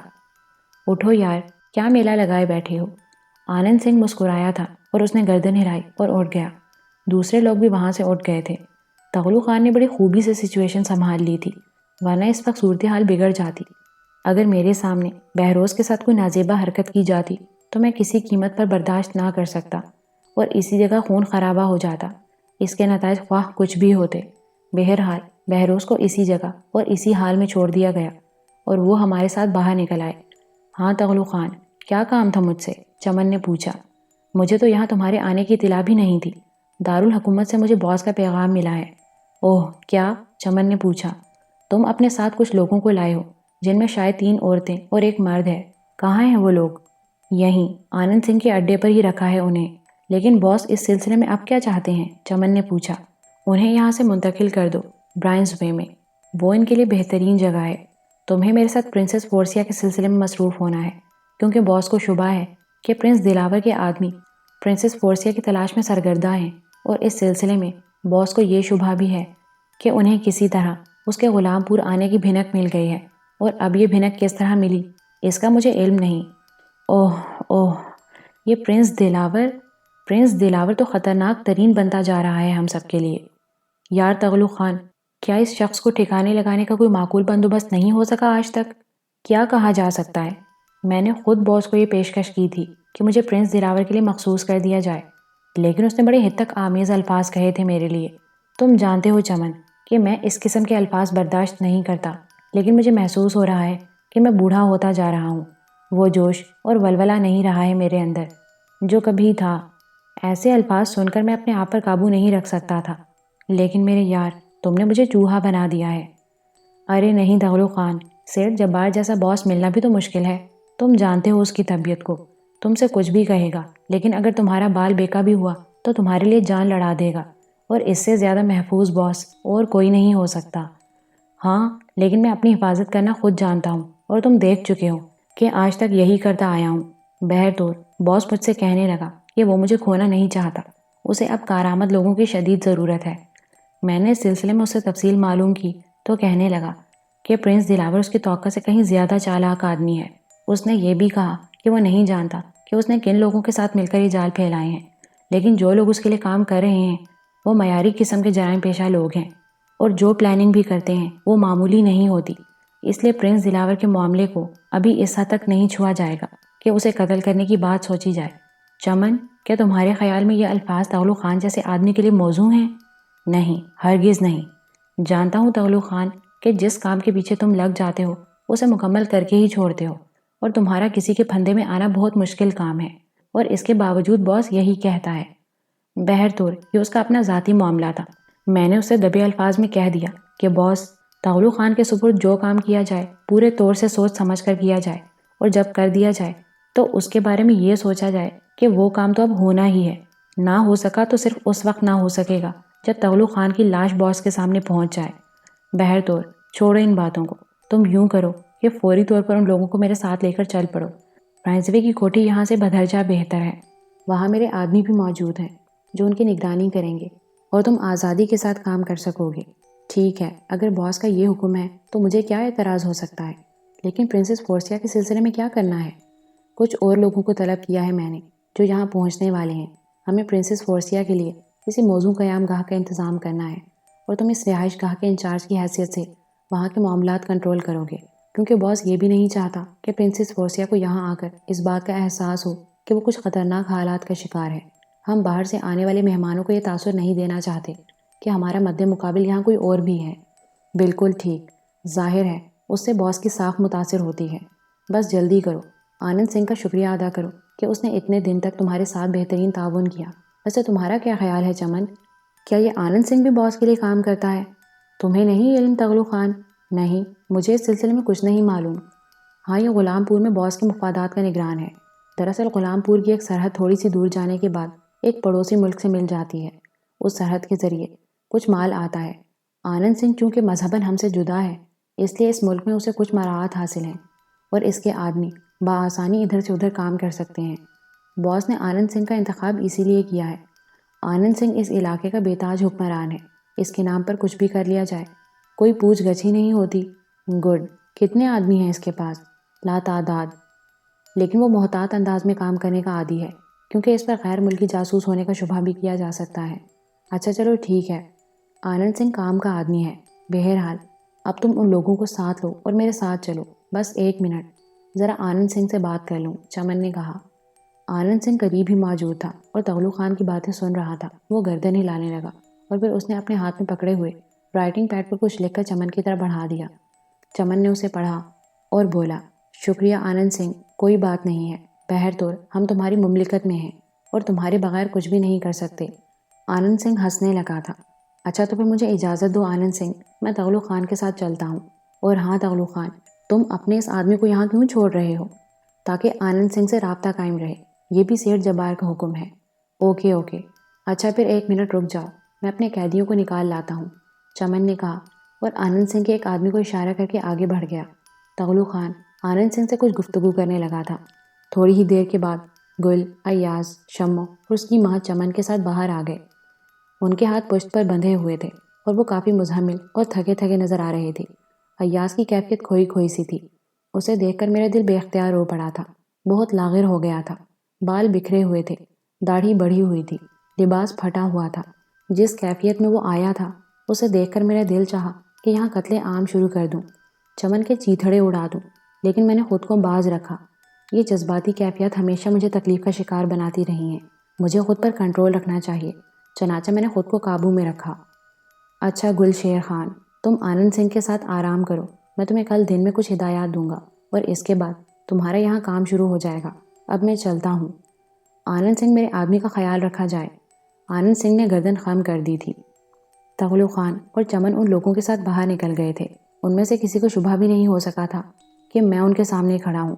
بہرطور ان کے جانے کے بعد آنند سنگھ نے مجھے اپنے ساتھ آنے کا اشارہ کیا اور اس کشادہ اور وسیع عمارت کے کمرے میں مجھے لے گیا۔ اس نے کمرے کی طرف اشارہ کر کے میری طرف سوالیہ نگاہوں سے دیکھا اور میں نے گردن ہلاتے ہوئے کہا، بالکل ٹھیک ہے جناب، آپ مجھے کوئی بھی جگہ دے دیتے، میرے لیے بہتر ہوتی۔ آنند سنگھ نے مسکرا کر گردن ہلائی اور باہر نکل گیا۔ میں اس کمرے میں ایک مساحری پر آ بیٹھا تھا۔ میرے ذہن و دل کی کیفیت اس وقت بھی بہتر نہیں تھی۔ ایاز کو دیکھ کر دل بری طرح مچل گیا تھا۔ بار بار اسی کا خیال آ رہا تھا اور میں سوچ رہا تھا کہ جس قدر جلد ہو میں اپنا کام کر کے یہاں سے نکل چلوں۔ بہروز بیچاری بس بلا وجہ ہی آ پھنسی تھی۔ اگر تغلو خان پہلے مجھے مل جاتا تو شاید بہروز کے یہاں پہنچنے کی ضرورت پیش نہ آتی اور حالات مختلف ہوتے، لیکن جب تک تغلو خان مجھے نہیں ملتا مجھے اپنے ہی پروگرام پر عمل کرنا تھا، اور اس پروگرام کے تحت جو کچھ میں نے کیا تھا اس کے علاوہ اور کوئی چارہ ہی نہیں تھا۔ اب یہ دوسری بات ہے کہ تغلو خان کی یہاں موجودگی سے حالات میں تبدیلی رونما ہو گئی تھی۔ وہ لوگ یقینی طور پر جا چکے ہوں گے۔ مجھے وقت گزرنے کا انتظار تھا۔ تغلو خان نے 2 بجے آنے کے لیے کہا تھا اور 2 بجے سے پہلے مجھے اپنا کام انجام دینا تھا۔ کیا ضروری تھا کہ تغلو خان کے پہنچنے پر میں اپنا کام انجام دے کر وہاں پہنچوں؟ اس سے پہلے ہی یہ کام ہو جائے، برائنسدے کو تلاش کرنا مشکل نہ ہوگا۔ تغلو خان نے مجھے اپنی رہائش گاہ کا مکمل پتہ دے دیا تھا۔ بہرطور چونکہ رات کافی گزر چکی تھی اس لیے میں آرام کرنے لیٹ گیا۔ تھوڑی دیر کے بعد میرے کمرے کے دروازے پر دستک ہوئی اور ایک منحنی سا آدمی اندر داخل ہو گیا۔ کسی چیز کی ضرورت تو نہیں؟ اگر ہو تو بتا دیجئے، میں آپ کے برابر والے کمرے میں رہتا ہوں اور آپ کی خدمت پر مامور ہوں۔ آنند سنگھ نے مجھے یہی حکم دیا ہے۔ کیا نام ہے تمہارا؟ میں نے متعجبانہ انداز میں اسے دیکھا اور منحنی سا شخص چونک کر مجھے دیکھنے لگا۔ گرو سنگھ۔ گرو سنگھ جناب۔ اوہ، کہاں ملاقات ہوئی ہے تم سے؟ میں نے تمہیں کہیں اور بھی دیکھا ہے۔ کہاں دیکھا ہے؟ میں تو پچھلے 6 سال سے یہیں غلام پور میں ہوں۔ ممکن ہے غلام پور ہی میں دیکھا ہو۔ 6 سال سے تم آنند سنگھ کے ساتھ ہی ہو؟ میں نے پوچھا۔ ہاں، آنند سنگھ سردار ہی مجھے ادھر لے کر آیا ہے۔ یہاں صرف ملازموں کا ہی کام کرتے ہو؟ نہیں صاحب، پہلے تو آنند سنگھ کے ساتھیوں ہی میں تھا اور اس کے لیے سارے کام کرتا تھا، مگر پھر میں بیمار ہو گیا۔ اتنا بیمار ہوا کہ کوئی اور کام کرنے کی ہمت ہی نہیں رہی۔ دل کی تکلیف ہے مجھے صاحب، اور کبھی کبھی درد بھی ہوتا ہے، اس لیے سردار نے مجھے اب یہاں ہی کام پر لگا لیا ہے۔ اچھا، ویسے پتہ نہیں تمہاری شکل کا کوئی اور آدمی میں نے دیکھا تھا، بس تمہیں دیکھ کر دل میں یہ خیال ہوا کہ پہلے بھی تمہیں دیکھ چکا ہوں۔ ویسے یہ عمارت کافی بڑی ہے، کیا آنند سنگھ کے سارے ساتھی یہیں رہتے ہیں؟ نہیں صاحب جی، یہاں تو صرف آنند سردار اپنے 4-5 آدمیوں کے ساتھ رہتے ہیں، باقی لوگ آتے جاتے رہتے ہیں۔ کوئی ضرورت ہو تو صاحب مجھے آواز دے لیجئے گا۔ بس ٹھیک ہے گرو سنگھ، بڑی مہربانی تمہاری۔ ویسے صبح ناشتہ ذرا جلدی سے دینا۔ ٹھیک ہے صاحب، جس وقت آپ چاہیں گے آپ کو مل جائے گا، گرو سنگھ نے دونوں ہاتھ جوڑ کر کہا اور باہر نکل گیا۔ میں نے اس سے اس عمارت میں لوگوں کی تعداد معلوم کرنے کے لیے اتنی ساری بکواس کی تھی۔ بہرطور مجھے یہ معلوم ہو گیا کہ یہاں آنند سنگھ کے ساتھ زیادہ افراد نہیں رہتے۔ اب یہ پتہ نہیں تھا کہ وہ کب تک جاگتا رہتا ہے اور باقی لوگ یہاں کیا کرتے ہیں۔ بہرطور ان ساری معلومات کے لیے زیادہ وقت صرف کرنا بھی مناسب نہیں تھا۔ بس تھوڑی دیر کے بعد میں اپنا کام شروع کرنے کا ارادہ رکھتا تھا۔ پھر میں نے محسوس کیا کہ عمارت سنسان ہو گئی ہے، کوئی آواز بھی نہیں سنائی دے رہی تھی۔ چنانچہ میں خاموشی سے دروازہ کھول کر باہر نکل آیا۔ میں پوری طرح مسلح تھا اور ہر قسم کے حالات سے نمٹنے کے لیے تیار تھا۔ عمارت کے بارے میں مجھے کوئی صحیح اندازہ نہیں تھا، لیکن میں بڑے محتاط انداز میں پہلے پوری عمارت کا جائزہ لینے کے لیے تیار تھا۔ عمارت میں روشنی نہیں تھی، بس کہیں کہیں روشنی کی کرنیں نظر آ رہی تھیں، جو عام طور سے ان کمروں سے جھلک رہی تھیں جن میں لوگ موجود تھے اور غالباً سونے کے لیے لیٹ چکے تھے۔ پھر میں نے عمارت کے صدر دروازے کو دیکھا، وہاں ایک چوکیدار موجود تھا اور جاگ رہا تھا، باقی احاطہ سنسان پڑا ہوا تھا۔ اس کے بعد میں واپس اس جگہ آ گیا جہاں میں نے ایک ہال میں بہروز کو بندھے ہوئے دیکھا تھا۔ اس ہال میں بھی تاریکی چھائی ہوئی تھی۔ میں اندر کی آہٹیں سننے لگا، پھر مجھے اندازہ ہو گیا کہ بہروز موجود ہے اور یقیناً جاگ رہی ہے۔ بہروز تک پہنچنے سے پہلے میں یہاں کے حالات سے نمٹ لینا چاہتا تھا، کیونکہ پتہ نہیں بہروز کی اپنی کیا حالت ہو۔ اس کے بعد میں وہاں سے نکل آیا اور سب سے پہلے اس کمرے میں پہنچ گیا جس میں مجھے روشنی نظر آئی تھی۔ میں نے کمرے کے دروازے پر آہستہ آہستہ دستک دی۔ 2-3 بار کی کوشش کے بعد اندر تیز روشنی ہو گئی اور پھر کسی کے قدموں کی چاپ دروازے کی طرف بڑھتی ہوئی محسوس ہوئی۔ میں چوکنا ہو گیا۔ دروازہ کھلا اور مجھے سلیپنگ سوٹ میں ملبوس ایک شخص کی شکل نظر آئی، لیکن میرا زوردار گھونسا اس کے منہ پر پڑا تھا۔ اس کے حلق سے ایک عجیب سی آواز نکلی، لیکن وہ چت گر گیا۔ دوسرے لمحے میں دروازے سے چھلانگ لگا کر اندر پہنچ گیا اور اس کے سینے پر سوار ہو گیا۔ میں اس کی گردن دبانے لگا۔ مجھے یہ اندازہ نہیں تھا کہ کمرے میں وہ تنہا ہے یا اس کے علاوہ اور کوئی بھی موجود ہے، لیکن اس کی گردن پر پوری طرح گرفت قائم کرنے کے بعد میں نے اعتراف میں نگاہ دوڑائی اور پھر پاؤں پیچھے کر کے دروازے کو دھکیل کر بند کر دیا۔ وہ شخص میری گرفت میں بری طرح تڑپ رہا تھا، لیکن اس کے دونوں ہاتھوں کی قوت بھی میرے اس ہاتھ کو اپنی گردن سے نہیں ہٹا پا رہی تھی، جو کسی آئینی شکنجے کی طرح اس پہ جمع ہوا تھا۔ میں نے اس کی موت کا پوری طرح سے یقین کر لینے کے بعد ہی اسے چھوڑا اور لائٹ آف کر کے خاموشی سے نکل آیا۔ باہر نکلنے کے بعد میں نے دوسرے کمرے کا رخ کیا۔ اس کمرے کے دروازے پر بھی میں نے اسی طرح دستک دی تھی، لیکن اس کمرے میں 2 آدمی موجود تھے۔ پہلے آدمی نے دروازہ کھولا اور میں نے وہی حرکت دہرائی جو پہلے آدمی کے ساتھ کر چکا تھا۔ میرا یہ مقابل ذرا تندرست نکلا اور خاص طور سے اس وقت مجھے الجھاؤ کا شکار ہونا پڑا جب دوسرے آدمی نے بھی میرے اوپر چھلانگ لگائی تھی۔ وہ میری پشت پر آ پڑا اور اس نے دونوں ہاتھوں سے میرے شانوں کی رگیں پکڑ لیں۔ وہ رگوں کا ماہر معلوم ہوتا تھا، لیکن جلال بابا نے مجھے بہت کچھ سکھایا تھا اور اپنی گردن کے پٹھوں کو ایک مخصوص حرکت دے کر اس کی گرفت سے آزاد کرا لیا، اور اس کے بعد میرے دونوں ہاتھوں کی ضرب عقب سے اس کے منہ پر پڑی اور وہ میری پشت پر سے الٹ کر دروازے سے جا ٹکرایا۔ خاصی آواز پیدا ہوئی تھی اور مجھے خطرہ پیدا ہو گیا تھا کہ کہیں اس آواز کو سن کر یہاں موجود دوسرے لوگ ہوشیار نہ ہو جائیں۔ اس لیے میں نے اپنے اس مقابل کی گردن میں دونوں پاؤں پھنسائے، جو چند لمحے قبل میرے نیچے دبا ہوا تھا۔ گردن کو ایک مخصوص انداز میں زور سے جھٹکا دیا تو اس کی گردن کی ہڈی ٹوٹ گئی۔ میرے شکار کی اچھل کود قابل دید تھی اور دوسرا آدمی ایک لمحے کے لیے اسے دیکھ کر بدحواس ہو گیا تھا۔ میں نے اس کی بدحواسی کا فائدہ اٹھایا اور دوسرے لمحے میرے پھیلے ہوئے دونوں ہاتھ اس کی گردن پر پڑے اور اس کے حلق سے ایک ہلکی سی آواز نکلی اور اس نے دونوں ہاتھوں سے اپنا سر پکڑ لیا۔ میرے گھونسے نے اسے دروازے سے ہٹا کر دور گرا دیا اور اس کے بعد میں اس پر چھا گیا۔ اب اس کے سوا کوئی چارہ کار نہیں تھا کہ میں اسے بھی ختم کر دوں۔ چنانچہ چند ہی لمحات کے بعد اس کی سانسیں بھی بدن کا ساتھ چھوڑ گئی تھیں۔ ان لوگوں کے قتل کا بھی شاید مجھے عام حالات میں افسوس ہوتا، لیکن یہ معلوم ہونے کے بعد کہ یہ بھی سیٹھ جبار کے مفادات کے لیے کام کر رہے ہیں اور اس کے غلاموں میں سے ہیں، مجھے ان سے کوئی ہمدردی نہیں رہی تھی۔ ان دونوں کا صفایا کرنے کے بعد میں اس کمرے سے بھی باہر نکل آیا، کمرے کا دروازہ باہر سے بند کیا اور پھر دوسرے شکار کی تلاش میں چل پڑا۔ پھر مجھے ایک کمرے میں روشنی نظر آئی جو اسی سیدھ میں تھا۔ اب اس کمرے کو مجھے اپنا ہدف بنانا تھا، چنانچہ میں اس کمرے کی طرف چل پڑا۔ اس کمرے کے عین سامنے ایک اور کمرہ تھا جس میں روشنی تھی، اور اس لحاظ سے یہ کمرہ ذرا مخدوش تھا، کیونکہ اگر میں اس کمرے میں داخل ہوتا اور وہاں موجود لوگوں سے نمٹنے کی کوشش کرتا تو اس کی آوازیں دوسرے کمرے میں بھی جا سکتی تھیں، لیکن بہرطور خطرہ مول لیے بغیر کوئی چارہ ہی نہیں تھا۔ میں نے حسب معمول اس کمرے کے دروازے پر دستک دینے کی کوشش کی، لیکن میرے ہاتھ کے ہلکے سے دباؤ سے کمرے کا دروازہ کھل گیا اور اس کے بعد میں نے تاخیر نہیں کی، میں پھرتی سے اچھل کر اندر داخل ہو گیا تھا۔ یہاں بھی 2 آدمی تھے جو جاگ رہے تھے اور ان کے سامنے شراب کی بوتلیں رکھی ہوئی تھیں۔ گلاسوں میں تھوڑی تھوڑی سی شراب تھی اور سامنے تاش کے پتے پھیلے ہوئے تھے جن کے نزدیک نوٹوں کی ڈھیریاں لگی ہوئی تھیں۔ غالباً وہ جوا کھیل رہے تھے۔ دونوں شراب پینے کے باوجود نشے میں نہیں تھے اور شاید محتاط تھے۔ اگر وہ مجھے پہچان بھی لیتے تو انہیں مجھ پر کوئی شبہ نہیں کرنا چاہیے تھا، کیونکہ آنند سنگھ ان لوگوں کو یہ بتا ہی چکا ہوگا کہ میں یہاں ایک معزز مہمان کی حیثیت رکھتا ہوں۔ لیکن نہ جانے انہیں کیا سوجی، ان میں سے ایک پھرتی سے پلٹا اور اس نے جیب سے ریوالور نکال کر فائر کر دیا۔ اس نے یقیناً میری پیشانی کا نشانہ لیا تھا، لیکن میں بجلی کی سی تیزی سے گھٹنوں کے بل بیٹھ گیا اور ریوالور کی گولی میرے بالوں کو چھوتی ہوئی گزر گئی۔ پھر اس نے دوسرا فائر کر دیا۔ اس دوران اس کا ساتھی بھی اٹھ کھڑا ہوا تھا، لیکن کیونکہ وہ بے خیالی میں اٹھا تھا اور ریوالور کی گولی کا صحیح اندازہ نہیں کر سکا تھا، اس لیے وہ اس کی زد میں آ گیا۔ گولی اس کے دماغ سے پار ہو گئی تھی۔ فائر کی آواز یقینی طور پر دور دور تک سنی گئی ہوگی۔ اس سے قبل کہ میں اس کے خلاف کوئی اقدام کر سکتا اس نے مزید کئی فائر کر دیے، مگر اس دوران میں نے اس کے سامنے رکھی ہوئی میز پر ایک زوردار لات رسید کر دی اور وہ میز کی لپیٹ میں آ گیا۔ ریوالور سے چلائی ہوئی گولی چھت سے ٹکرائی اور چھت سے تھوڑا سا پلاسٹر اکھڑ گیا۔ میں نے اس پر جھپٹنے میں دیر نہیں لگائی تھی، لیکن وہ میرے اندازے سے کہیں زیادہ پھرتی سے اٹھ کھڑا ہوا۔ میں نے جیسے ہی اسے اٹھتے ہوئے دیکھا، دوبارہ میز اٹھا کر اس پر دے ماری اور میرا مقصد حل ہو گیا۔ مجھے چند لمحوں کی مہلت مل گئی۔ میز زیادہ وزنی تو نہیں تھی، لیکن چونکہ پوری قوت سے اس پر ماری گئی تھی، اس لیے اس کی ضرب بڑی کارآمد رہی۔ اس کے ہاتھوں سے پستول نکل کر دور جا گرا اور میں ایک چھلانگ لگا کر اس کے نزدیک پہنچ گیا۔ میں نے گرے ہوئے شخص کے منہ پر پوری قوت سے اپنا وزنی پاؤں مارا اور اس کے دانتوں کے سامنے کی لائن صاف ہو گئی۔ پھر میں نے اسے اٹھایا اور ایک اور ہاتھ اس کی گردن پر رسید کر دیا۔ دفتن عقب سے میری پشت پر ایک زوردار ضرب پڑی اور میں اچھل کر دیوار سے جا ٹکرایا۔ ضرب اتنی شدید تھی کہ عام آدمی کی شاید پسلیاں ہی ٹوٹ جاتی۔ ایک لمحے کے لیے تو میں چکرا گیا تھا، لیکن مجھے فوراً ہی سنبھلنا پڑا۔ میں چیتے کی پھرتی سے پلٹا اور اس بار آنند سنگھ کو میں نے اپنے مقابل پایا تھا۔ سفید کرتے اور پاجامے میں اس وقت وہ مجھے خاصا تنومند اور توانا نظر آیا تھا۔ حالانکہ پہلے اس کی جسامت پر میں نے غور نہیں کیا تھا، لیکن اس وقت محسوس ہو رہا تھا کہ وہ فولادی بدن کا آدمی ہے۔ اس نے خونخوار نگاہوں سے اپنے آدمیوں کو دیکھا اور پھر بپھرے ہوئے سانڈ کی طرح مجھ سے آ ٹکرایا۔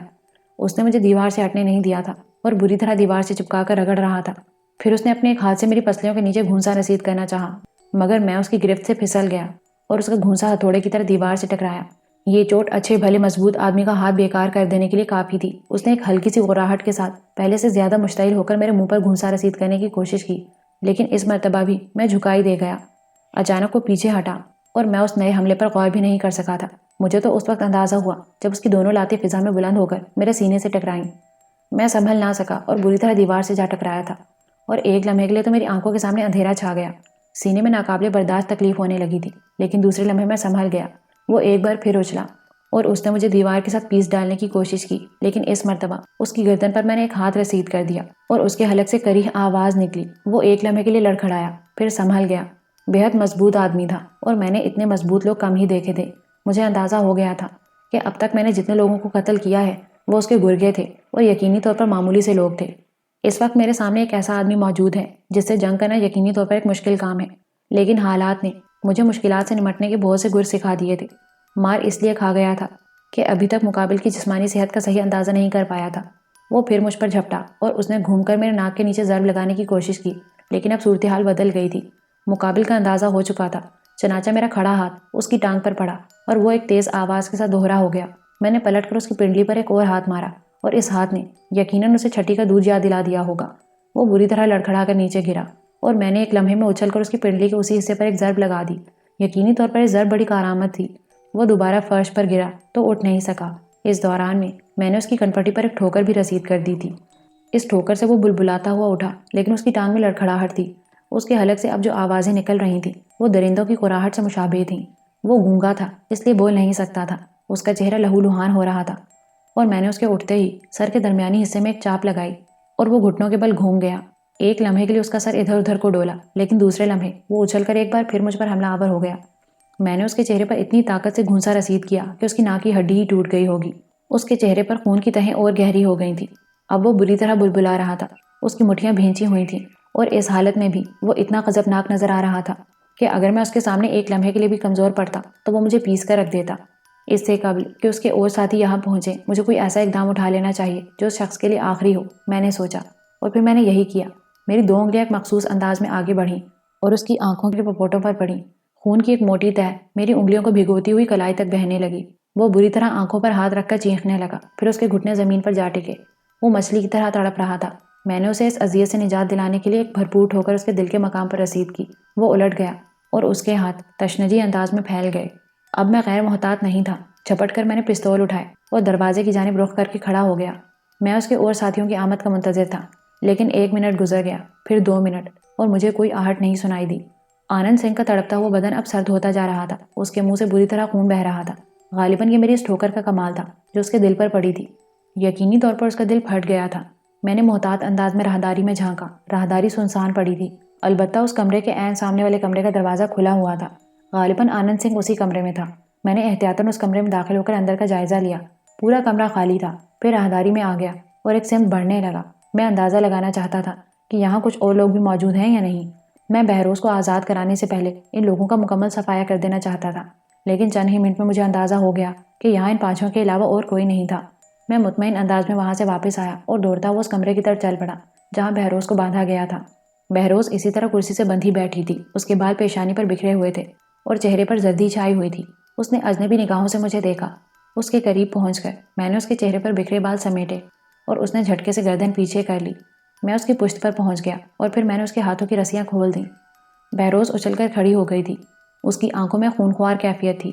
آؤ، میں نے کہا اور واپس دروازے کی طرف مڑ گیا، لیکن وہ میری آواز نہیں پہچان سکی تھی اور مجھے اس ڈرامے کا خمیازہ بھگتنا پڑا۔ دفتن بہروز کی لات میری پشت پر پڑی، اچانک اور زوردار ضرب تھی۔ لطف آ گیا، بمشکل ہی گرنے سے بچا تھا۔ بہروز اس کامیابی کے بعد فوراً ہی دوسرا حملہ کرنے کے لیے لپکی تھی، لیکن میں نے جلدی سے وہ جگہ خالی کر دی۔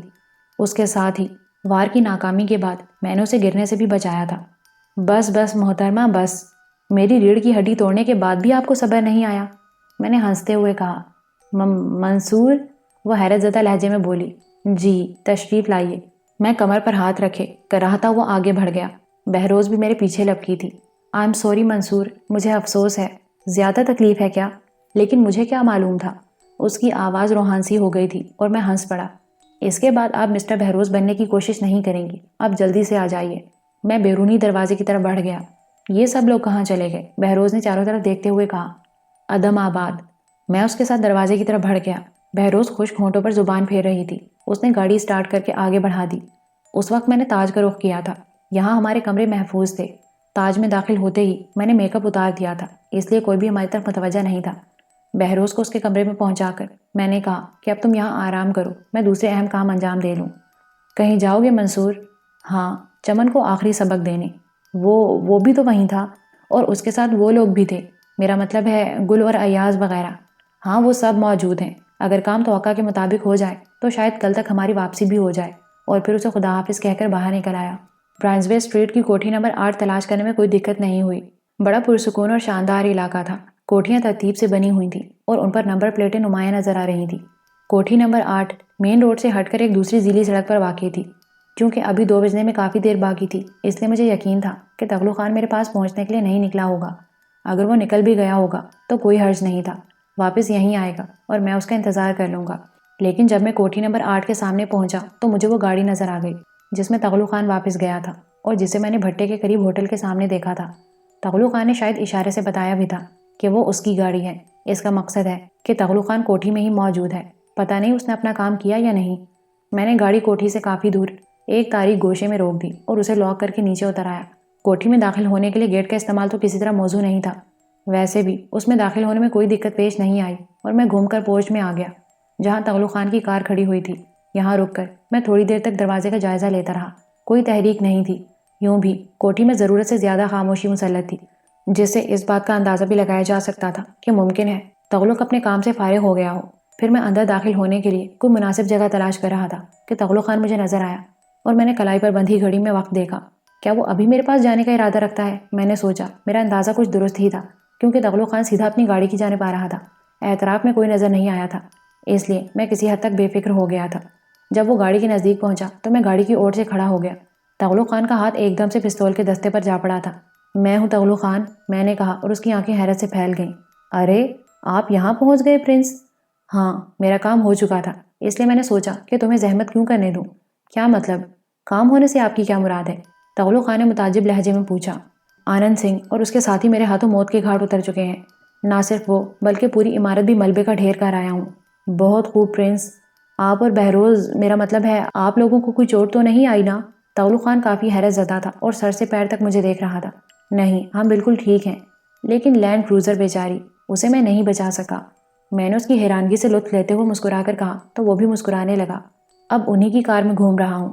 میں آپ کا مطلب نہیں سمجھا۔ خیر چھوڑو اسے، اب یہاں کی پوزیشن بتاؤ۔ حسب پروگرام معاملہ ٹھیک ہی ہے، میں ذرا جلدی فارغ ہو گیا تھا اس کام سے۔ چمن سے میں یہ کہہ کر آیا ہوں کہ ابھی مجھے ایک ضروری کام سے جانا ہے۔ چمن حواس میں ہے؟ ہاں، میں نے اسے آپ کے لیے چھوڑ دیا ہے۔ ویسے وہ خوابگاہ میں جا چکا ہے اور کہہ رہا تھا کہ ذہنی طور پر وہ بہت پریشان ہے۔ اور وہ لوگ، میرا مطلب ہے ایاز وغیرہ، وہ الگ ایک ہال نما کمرے میں قید ہیں، باہر سے تالا لگا دیا گیا ہے، اور چمن نے میرے آدمیوں کو ان کے لیے پہرے داری پر مقرر کر دیا ہے۔ اس کے خیال میں اس وقت بھی 3 آدمی جا کر اس دروازے کی نگرانی کر رہے ہیں جس میں وہ لوگ مقید ہیں۔ اب یہ دوسری بات ہے کہ وہ بھی دروازے کے قریب ہی الٹے سیدھے پڑے ہیں۔ تغلق خان نے مسکراتے ہوئے کہا، گڈ، تو پھر تغلق خان مجھے اجازت دو چمن سے ملاقات کر لوں۔ کیا مطلب؟ کیا مجھے آپ کے ساتھ نہیں چلنا ہے پرنس؟ تغلق خان نے پوچھا۔ ابھی نہیں، ویسے تم باہر رک سکتے ہو، میں نے کہا، اور تغلق خان نے گردن ہلا دی۔ جس کمرے کے دروازے پر اس نے مجھے چھوڑا تھا اس کے شیشوں کے پیچھے نیلی مدھم روشنی نظر آ رہی تھی، جس کا مطلب تھا کہ چمن آرام سے لیٹ گیا ہے۔ ویسے چمن کے بارے میں مجھے یہ بھی یقین تھا کہ وہ مسلح ہوگا۔ ان تمام حالات کو مد نظر رکھ کر بڑی مستعدی سے کام کرنا تھا۔ میں نے کمرے کے دروازے پر ہلکی سی دستک دی۔ پہلی دستک پر تو کوئی آواز سنائی نہیں دی، لیکن دوسری دستک پر چمن نے اندر سے پوچھا، کیا بات ہے؟ کون ہے؟ دروازہ کھولیے مسٹر چمن، مجھے آپ سے بہت ضروری کام ہے، میں نے آواز بدل کر کہا۔ کمرے میں تیز روشنی پھیل گئی۔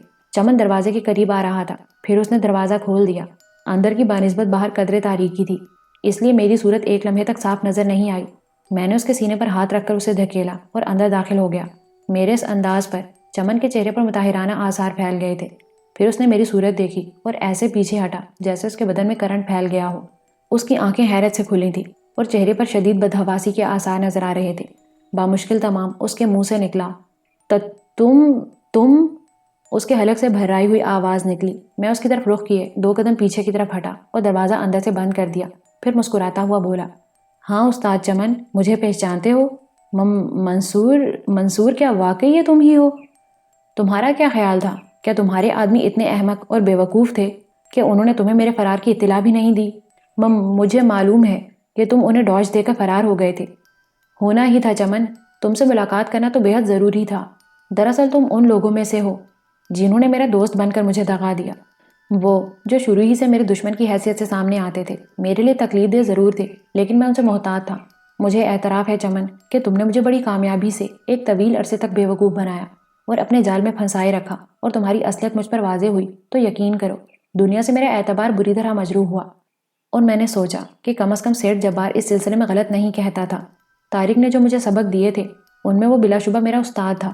اس نے یہی کہا تھا کہ جب تک دنیا پر اعتبار کرتے رہو گے دھوکے کھاتے رہو گے، اعتبار کرنا چھوڑ دو، کامیابی تمہارے قدم چومے گی۔ مگر تم منصور، میرا مطلب ہے کیا تم میری سمجھ میں نہیں آیا کہ آج تک کیا تم پرنس دلاور کی حیثیت سے بھی مشہور ہو؟ ہاں چمن، پرنس دلاور میں ہی ہوں۔ مگر کیسے؟ تم نے یہ دولت کہاں سے اکٹھی کی؟ کروڑوں کیا بلکہ اربوں کے مالک معلوم ہوتے ہو، تم نے یہ سب کچھ کیسے کیا؟ ہاں چمن، دنیا سے میرا اعتبار بلا شبہ اٹھ گیا تھا، لیکن چند لوگ اب بھی ایسے ہیں جنہوں نے میرے اعتبار کے بت کو ٹوٹنے نہ دیا، اور انہوں نے میری اس طرح امداد اور معاونت کی کہ دنیا پر میرا اعتبار پھر سے قائم ہو گیا۔ کون تھے وہ لوگ؟ چمن گہری گہری سانسیں لے کر خود کو سنبھالتے ہوئے بولا، پروفیسر شیرازی، لیڈی جہانگیر یعنی گل، یہ 2 افراد ایسے تھے جنہوں نے میرے لیے اپنا سب کچھ ترج دیا اور مجھے وہ حیثیت دی کہ آج میں سیٹھ جبار کے مقابلے میں کھڑا ہوں۔ مگر ان لوگوں کو سیٹھ جبار سے کیا پرخاش تھی؟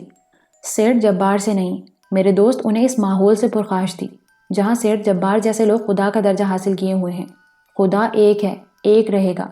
سیٹھ جبار جیسے لوگ تو تاریخ میں ہمیشہ ہی سامنے آتے رہتے ہیں، اس سے کہیں زیادہ بڑی حیثیت کے مالک بن کر۔ فرعون، شداد، نمرود، یہ لوگ سیٹھ جبار سے مختلف نہیں تھے، لیکن ان لوگوں کا انجام کیا ہوا یہ تمہارے علم میں ہے۔ مجھے ان سب سے اتنا اختلاف نہیں ہے چمن جتنا تم سے۔ تم تو میرے دوست بن کر میرے سامنے آئے تھے نا، تم نے تو سیٹھ جبار سے دشمنی کا اظہار کیا تھا، تم نے ہر طرح سے میری امداد کی تھی، لیکن اس کے پس پردہ جو کچھ تھا وہ میں نے کسی اور سے نہیں، تمہاری ہی زبانی سنا۔ مگر منصور، میں نے چمن پیچھے ہٹتے ہوئے بولا۔ چالاکی کی کوشش مت کرو چمن، میں جانتا ہوں تم اپنے بستر تک جاؤ گے، وہاں سے اسٹین گن یا پستول اٹھاؤ گے۔ تمہارا کیا خیال ہے؟ کیا میں تمہیں وہاں تک پہنچنے دوں گا؟ نہیں، مگر قتل، یہ تو مناسب نہیں ہے۔ میں تمہیں ایک پیشکش کر سکتا ہوں، چمن نے کہا۔ ہاں ہاں کہو، میں تمہاری غلامی کے لیے تیار ہوں۔ مجھے تم جیسا غدار غلام درکار نہیں۔ ہاں، اگر تم جان بچانا چاہتے ہو تو صرف ایک شرط پر تمہاری جان بخشی کی جا سکتی ہے، میں نے بھاری لہجے میں کہا۔ وہ کیا مجھے بتاؤ تو صحیح، چمن نے بوکھلائے ہوئے انداز میں پوچھا۔ مجھے جواب دو چمن، میری ماں اور بہن کہاں ہیں؟ میں نے سوال کیا اور چمن پریشان نگاہوں سے مجھے دیکھنے لگا، پھر گہری سانس لے کر بولا۔ میں نیک نیتی سے تمہیں بتا رہا ہوں منصور کہ مجھے ان کے بارے میں کوئی علم نہیں ہے۔ تم نے انہیں دیکھا ہے چمن؟ خدا کی قسم کبھی نہیں، نہ ہی سیٹھ جبار سے میری اس موضوع پر کبھی کوئی گفتگو ہوئی۔ مجھے یہ بھی نہیں معلوم کہ سیٹھ جبار نے انہیں کہاں رکھا ہے اور ان کے ساتھ کیا سلوک کیا ہے۔ تو پھر تمہارے سارے چانسز ختم، اب تمہاری زندگی کا کوئی جواز نہیں ہے۔ دیکھو منصور، یہ سب کچھ نہ کرو، میرا تمہارا ساتھ اچھا خاصا رہ چکا ہے، ہم نے دوستانہ ماحول میں وقت گزارا ہے، میری وجہ سے تمہیں بہت سی مراعات بھی ملی ہیں، انہی کا خیال کرو۔ میں تم سے الجھنا نہیں چاہتا، میں اتنا چوہا بھی نہیں ہوں، اور اگر تم مجھے کمزور سمجھ رہے ہو تو یہ تمہاری غلط فہمی ہے۔ میں ایک ایک قدم آگے بڑھ رہا تھا اور چمن پیچھے ہٹتا جا رہا تھا۔ میں نے تلخ مسکراہٹ سے اسے دیکھا اور بولا، موت تمہارے سامنے ہے چمن، کم از کم ایسے جہالت کے الفاظ استعمال مت کرو۔ تم نے میرے ساتھ جو کچھ کیا اس کے پس پردہ تمہاری گندی نیت کار فرما تھی۔ میں چمن کے بالکل نزدیک پہنچ گیا، وہ ایک دیوار کے ساتھ لگ گیا تھا۔ وہ اچھی طرح جانتا تھا کہ اگر اس نے بستر تک جانے کی کوشش کی تو درمیان ہی میں میرے پستول سے چلی ہوئی گولی اسے چاٹ جائے گی۔ اسے یہ بھی احساس تھا کہ وہ مجھ سے زیادہ پھرتیلا نہیں ہے، بس وہ مجھے اپنی باتوں کے جال میں پھانس کر اپنی موت کو دور کرنے کی کوشش کر رہا تھا۔ میں نے آگے بڑھ کر اس کا گریبان پکڑ لیا۔ ارے کوئی ہے، بچاؤ۔ چمن دھاڑا اور میں ہنس پڑا۔ ایسے نہیں میری جان، تم تو بہت بڑے غنڈے ہو، بے شمار افراد تمہارے ماتحت کام کرتے ہیں اور تم نے زندگی میں بہت سے قتل بھی کیے ہوں گے۔ مرد بنو، ایک اور قتل کرنے کی کوشش کرو۔ میں تم سے مقابلہ نہیں کر سکتا، تو پھر خاموشی سے مر جاؤ۔ میں نے ایک اور کھڑا ہاتھ اس کی گردن پر رسید کرتے ہوئے کہا اور چمن نیچے لڑھک گیا۔ میں نے ایک ٹھوکر اس کی پسلی پر ماری اور وہ بلبلا کر اوندھا ہو گیا، لیکن دوسری طرف پڑنے والی ٹھوکر نے اسے پھر سیدھا کر دیا تھا۔ سنو منصور، سنو تو صحیح، میری بات تو سنو۔ اس نے دونوں ہاتھ جوڑ کر گڑ گڑاتے ہوئے کہا، لیکن مجھ پر خون سوار تھا۔ میں نے اپنا پاؤں اس کی ٹھوڑی کے نیچے اس کی گردن پر رکھ دیا اور پھر میرے حلق سے ایک خوفناک غراہٹ نکلی اور اس کی زبان باہر نکل پڑی۔ وہ بری طرح ہاتھ پاؤں پٹک رہا تھا اور میرے پاؤں کی گرفت اس کی گردن پر تھی۔ مجھے اتنا اندازہ بھی نہیں ہو سکا تھا کہ وہ مخصوص قسم کا دروازہ ہے جسے میں نے اندر سے بند کر کے اپنی دانست میں بیرونی مداخلت سے محفوظ کر لیا تھا۔ باہر سے بھی کھل سکتا تھا۔ دروازہ کھل چکا تھا اور دروازے میں 6 افراد کھڑے ہوئے تھے۔ میں نے اپنے پاؤں کو 2-3 جھٹکے دیے اور چمن کے ہاتھ پاؤں کی جنبش میں تیزی آ گئی۔ اس کا دم نکل رہا تھا اور چند ہی لمحوں بعد ہاتھ پیروں کی یہ حرکت سرد پڑ گئی۔ دفتن مجھے اپنے عقب میں ایک چینخ سنائی دی تھی۔ میں چونک کر پلٹا۔ یہ گل کی چینخ تھی جو میری اس بربریت سے دہشت زدہ ہو کر بے ہوش ہو گئی تھی۔ گل کے نزدیک ہی تغلو خان بھی آ کھڑا ہوا تھا۔ اس نے دونوں ہاتھوں پر گل کو سنبھالا اور اسے لیے ہوئے آگے بڑھ گیا۔ میں چند لمحات کھلے ہوئے دروازے کو دیکھتا رہا اور پھر چمن کی طرف متوجہ ہو گیا۔ میں نے بیٹھ کر اس کی نبض ٹٹولی۔ اس کا چہرہ اتنا بھیانک ہو گیا تھا کہ انسانی نگاہ اس پر ٹھہر نہیں سکتی تھی۔ وہ سرد ہو چکا تھا۔ میں نے ہاتھ جھاڑے اور واپس دروازے کی طرف پلٹا۔ تھوڑے فاصلے پر تغلو خان گل کو دونوں ہاتھوں میں سنبھالے ہوئے ایک کمرے کی طرف جا رہا تھا۔ میں بھی اس کے پیچھے ہی چل پڑا۔ کمرے میں تیز روشنی ہو گئی تھی اور اس روشنی میں مجھے ایاز، شمو اور اس کی ماں سہمے سہمے سے بستروں پر نظر آئے۔ کیا ہوا؟ انہیں کیا ہو گیا؟ شمو نے بیٹھتے ہوئے کہا اور پھر مجھے دیکھ کر ٹھٹک گئی۔ تغلو خان نے گل کو ایک بستر پر لٹا دیا تھا، پھر وہ بولا، کوئی خاص بات نہیں ہے، ایسے ہی شاید چکر آ گیا ہے اور بے ہوش ہو گئی ہیں۔ مگر یہ میرا مطلب ہے، شمو میری طرف دیکھتی ہوئی بولی اور پھر چونک کر تیز نگاہوں سے مجھے دیکھنے لگی۔ یہ کیا یہ منصور بھیا نہیں ہیں؟ اس نے سوال کیا۔ ہاں شمو بہن، میں منصور ہی ہوں، ایاز کا دوست۔ شمو کی آنکھیں ڈبڈبا آئی تھیں۔ وہ مجھے دیکھتی رہی، پھر آہستہ آہستہ آگے بڑھی اور اس نے میرے سینے پر سر رکھ دیا۔ منصور بھیا، ایاز کو کیا ہو گیا؟ آپ انہیں دیکھیں، میں آپ کو اچھی طرح جانتی ہوں، آپ انہیں دیکھیں۔ آپ کے بارے میں ایاز نے مجھے سب کچھ بتا دیا تھا، بہت کچھ بتایا تھا انہوں نے مجھے، شمو نے کہا۔ میں نے شمو کے سر پر ہاتھ پھیرتے ہوئے کہا، جو کچھ ہو چکا شمو بہن اسے بھول جاؤ، ایاز ٹھیک ہو جائے گا، کچھ نہیں ہوا ہے اسے، میں اس کا علاج کراؤں گا تو بالکل ٹھیک ہو جائے گا۔ میں ایاز کی طرف مڑا جو کھوئی کھوئی نگاہوں سے پلنگ پر پاؤں لٹکائے بیٹھا مجھے دیکھ رہا تھا۔ میں اس کے بالکل قریب چلا گیا۔ ایاز، میرے دوست، میرے بھائی، میں نے اسے بری طرح سے بھینچ لیا۔ ایاز خاموشی سے کسی سہمی ہوئی چڑیا کی طرح میرے بازوؤں میں سمٹا ہوا تھا۔ اس نے کوئی جنبش نہیں کی تھی، بس عجیب سے انداز میں بچوں کی طرح میرے سینے سے لگا ہوا تھا۔ میں اسے چوم رہا تھا، اسے پیار کر رہا تھا اور میری آنکھیں بھری آ رہی تھیں۔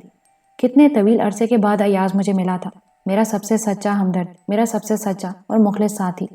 دیر تک یہ جذباتی کیفیت مجھ پر طاری رہی۔ ایاز کے لیے میں جس قدر جذباتی ہو گیا تھا کسی اور کے لیے نہیں ہوا تھا۔ دوسری طرف تغلو خان گل کو ہوش میں لانے کی کوشش کر رہا تھا۔ شمو کی بوڑھی ماں بھی اس کی مدد کر رہی تھی۔ بیچاری غمزدہ عورت مصیبت کا شکار ہو گئی تھی۔ اس نے کب ایسے ہنگامے دیکھے ہوں گے، لیکن بہرطور وہ بھی تغلو خان کے ساتھ مصروف تھی۔ چند لمحوں بعد گل ہوش میں آ گئی۔ اس نے ایک کراہ کے ساتھ کروٹ بدلی اور پھر اچھل کر بیٹھ گئی۔ وہ مجھے اور ایاز کو دیکھ رہی تھی اور پھر اس کی آنکھوں سے بھی آنسو بہنے لگے۔ وہ اپنی جگہ سے اٹھی اور میرے نزدیک آ گئی۔ اس نے میرا بازو پکڑ لیا۔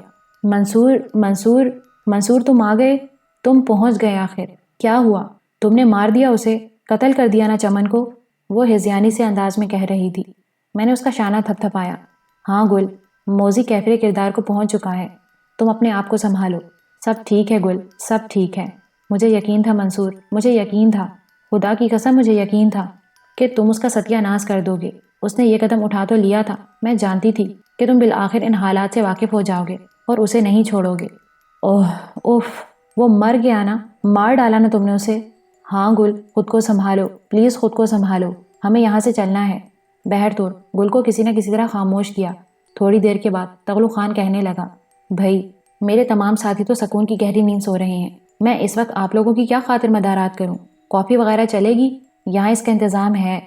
رہنے دو تغلو خان، خواہ مخواہ تکلیف کرو گے، میں بنا لیتی ہوں۔ منصور بھیا ابھی بنا لائی، شمو نے کہا۔ ارے ہاں، ہم تو بھول ہی گئے تھے کہ ہماری ایک بہن بھی یہاں موجود ہے۔ جاؤ تغلو خان، شمو کو ساتھ لے جاؤ کچن میں اور کافی بنوا لو، اس وقت کافی لطف دے گی۔ تقریباً آدھے گھنٹے کے بعد ہم کافی پی رہے تھے۔ اب چمن کی لاش کا کیا کرو گے؟ میں نے تغلو خان سے پوچھا۔ آنند سنگھ کی اسی رہائش گاہ میں ڈال دوں گا، تغلو خان نے جواب دیا۔ اوہ نہیں تغلو خان، وہ جگہ خطرناک ہو گئی ہے، وہاں بموں کے دھماکے ہوئے ہیں، ظاہر ہے لوگوں نے سنے ہوں گے۔ ہاں یہ بات میں بھول گیا تھا۔ بہرحال یہ کوئی مسئلہ نہیں ہے، کوئی یہ کہنے والا زندہ نہیں رہا ہے کہ چمن میرے ایما پر آنند سنگھ کے اڈے سے چلا تھا، اس لیے میں مطمئن ہوں۔ چمن کی لاش کو تو میں بآسانی ٹھکانے لگا دوں گا، آپ دوسرے انتظامات کر لیں۔ اوہ تغلو خان، آنند سنگھ کے دوسرے آدمی کو تمہارے بارے میں علم ہے؟ کیا ان میں سے کوئی یہ اطلاع لے کر یہاں پہنچ سکتا ہے؟ میں نے سوال کیا۔ نہیں، ایسی کوئی بات نہیں ہے۔ تب ٹھیک ہے، 3:30 بجے ہیں، ہم 5 بجے یہاں سے چل پڑیں گے، صدر اسٹیشن پہنچ جائیں گے۔ بہروز تاج میں ہے، میں اسے جا کر لے آتا ہوں۔ اوہ، تاج کے تمام کمروں میں ٹیلی فون موجود ہے، آپ بہروز کو رنگ کر دیں کہ وہ ہوٹل چھوڑ کر اسٹیشن پہنچ جائے، یہ مسئلہ بھی حل ہو جائے گا۔ تغلو خان نے کہا۔ تھوڑی دیر میں بہروز سے رابطہ قائم ہو گیا۔ سوئی نہیں بہروز؟ سو سکتی تھی، اس نے الٹا سوال کر ڈالا۔ بہروز 4 بجنے والے ہیں، 5:30 بجے ہوٹل چھوڑ کر باہر نکل آؤ، کوئی بھی سواری ملے اسٹیشن آ جاؤ۔ Railway station? ہاں، اگر اس میں کوئی مشکل درپیش ہو تو مجھے بتاؤ۔ نہیں، اس میں کیا مشکل ہوگی، بس باقی گفتگو ٹرین میں ہوگی، میں نے کہا اور فون بند کر دیا۔ تغلو خان مجھ سے اجازت لے کر چمن کی لاش ٹھکانے لگانے چل پڑا تھا۔ جس وقت وہ واپس آیا 5 بجے تھے۔ ہم بس اسی کا انتظار کر رہے تھے، لیکن اس کے پیچھے پیچھے بہروز کو دیکھ کر ہم چونک پڑے۔ ارے تم کہاں سے آ گئیں؟ شہر میں غیر معمولی تحریک دیکھی ہے میں نے، وہ بلا شبہ آنند کے آدمی ہیں، کوئی شبہ ہو گیا ہے انہیں۔ میں نے بہروز کے لیے رسک نہیں لیا، آپ لوگ تیار ہو جائیے، میں خود آپ کو ریلوے اسٹیشن پہنچا دوں گا۔ اس کے بعد اپنے باس کو بھی اس سانحے کی اطلاع دینی ہے۔ اوہ ہاں، یہ بھی تو ضروری ہے۔ ویسے اگر آنند سنگھ کے آدمی دندناتے پھر رہے ہیں تو وہ ریلوے اسٹیشن پر بھی توجہ دیں گے، امکان ہے اس بات کا۔ اچھا ہے، علم ہو گیا، ہم محتاط رہیں گے۔ تمہارے ساتھی تو ابھی تک بے ہوش ہیں، میں چیک کر چکا ہوں، وہ صبح تک سکھ کی نیند سوئیں گے پرنس۔ میں خود بھی انہیں سوتا ہوا ملوں گا اور صبح کو ان سے پوچھوں گا کہ رات کی شراب اس قدر تیز کیوں تھی، تغلو خان نے مسکراتے ہوئے کہا۔ تھوڑی دیر کے بعد ہم ریلوے اسٹیشن پہنچ گئے، اور بھی بہت سے لوگ موجود تھے۔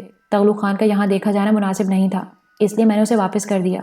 اس نے کہا تھا کہ موقع ملتے ہی فون پر مجھے یہاں کے حالات سے مطلع کرے گا۔ 5:30 بجے ٹرین آئی۔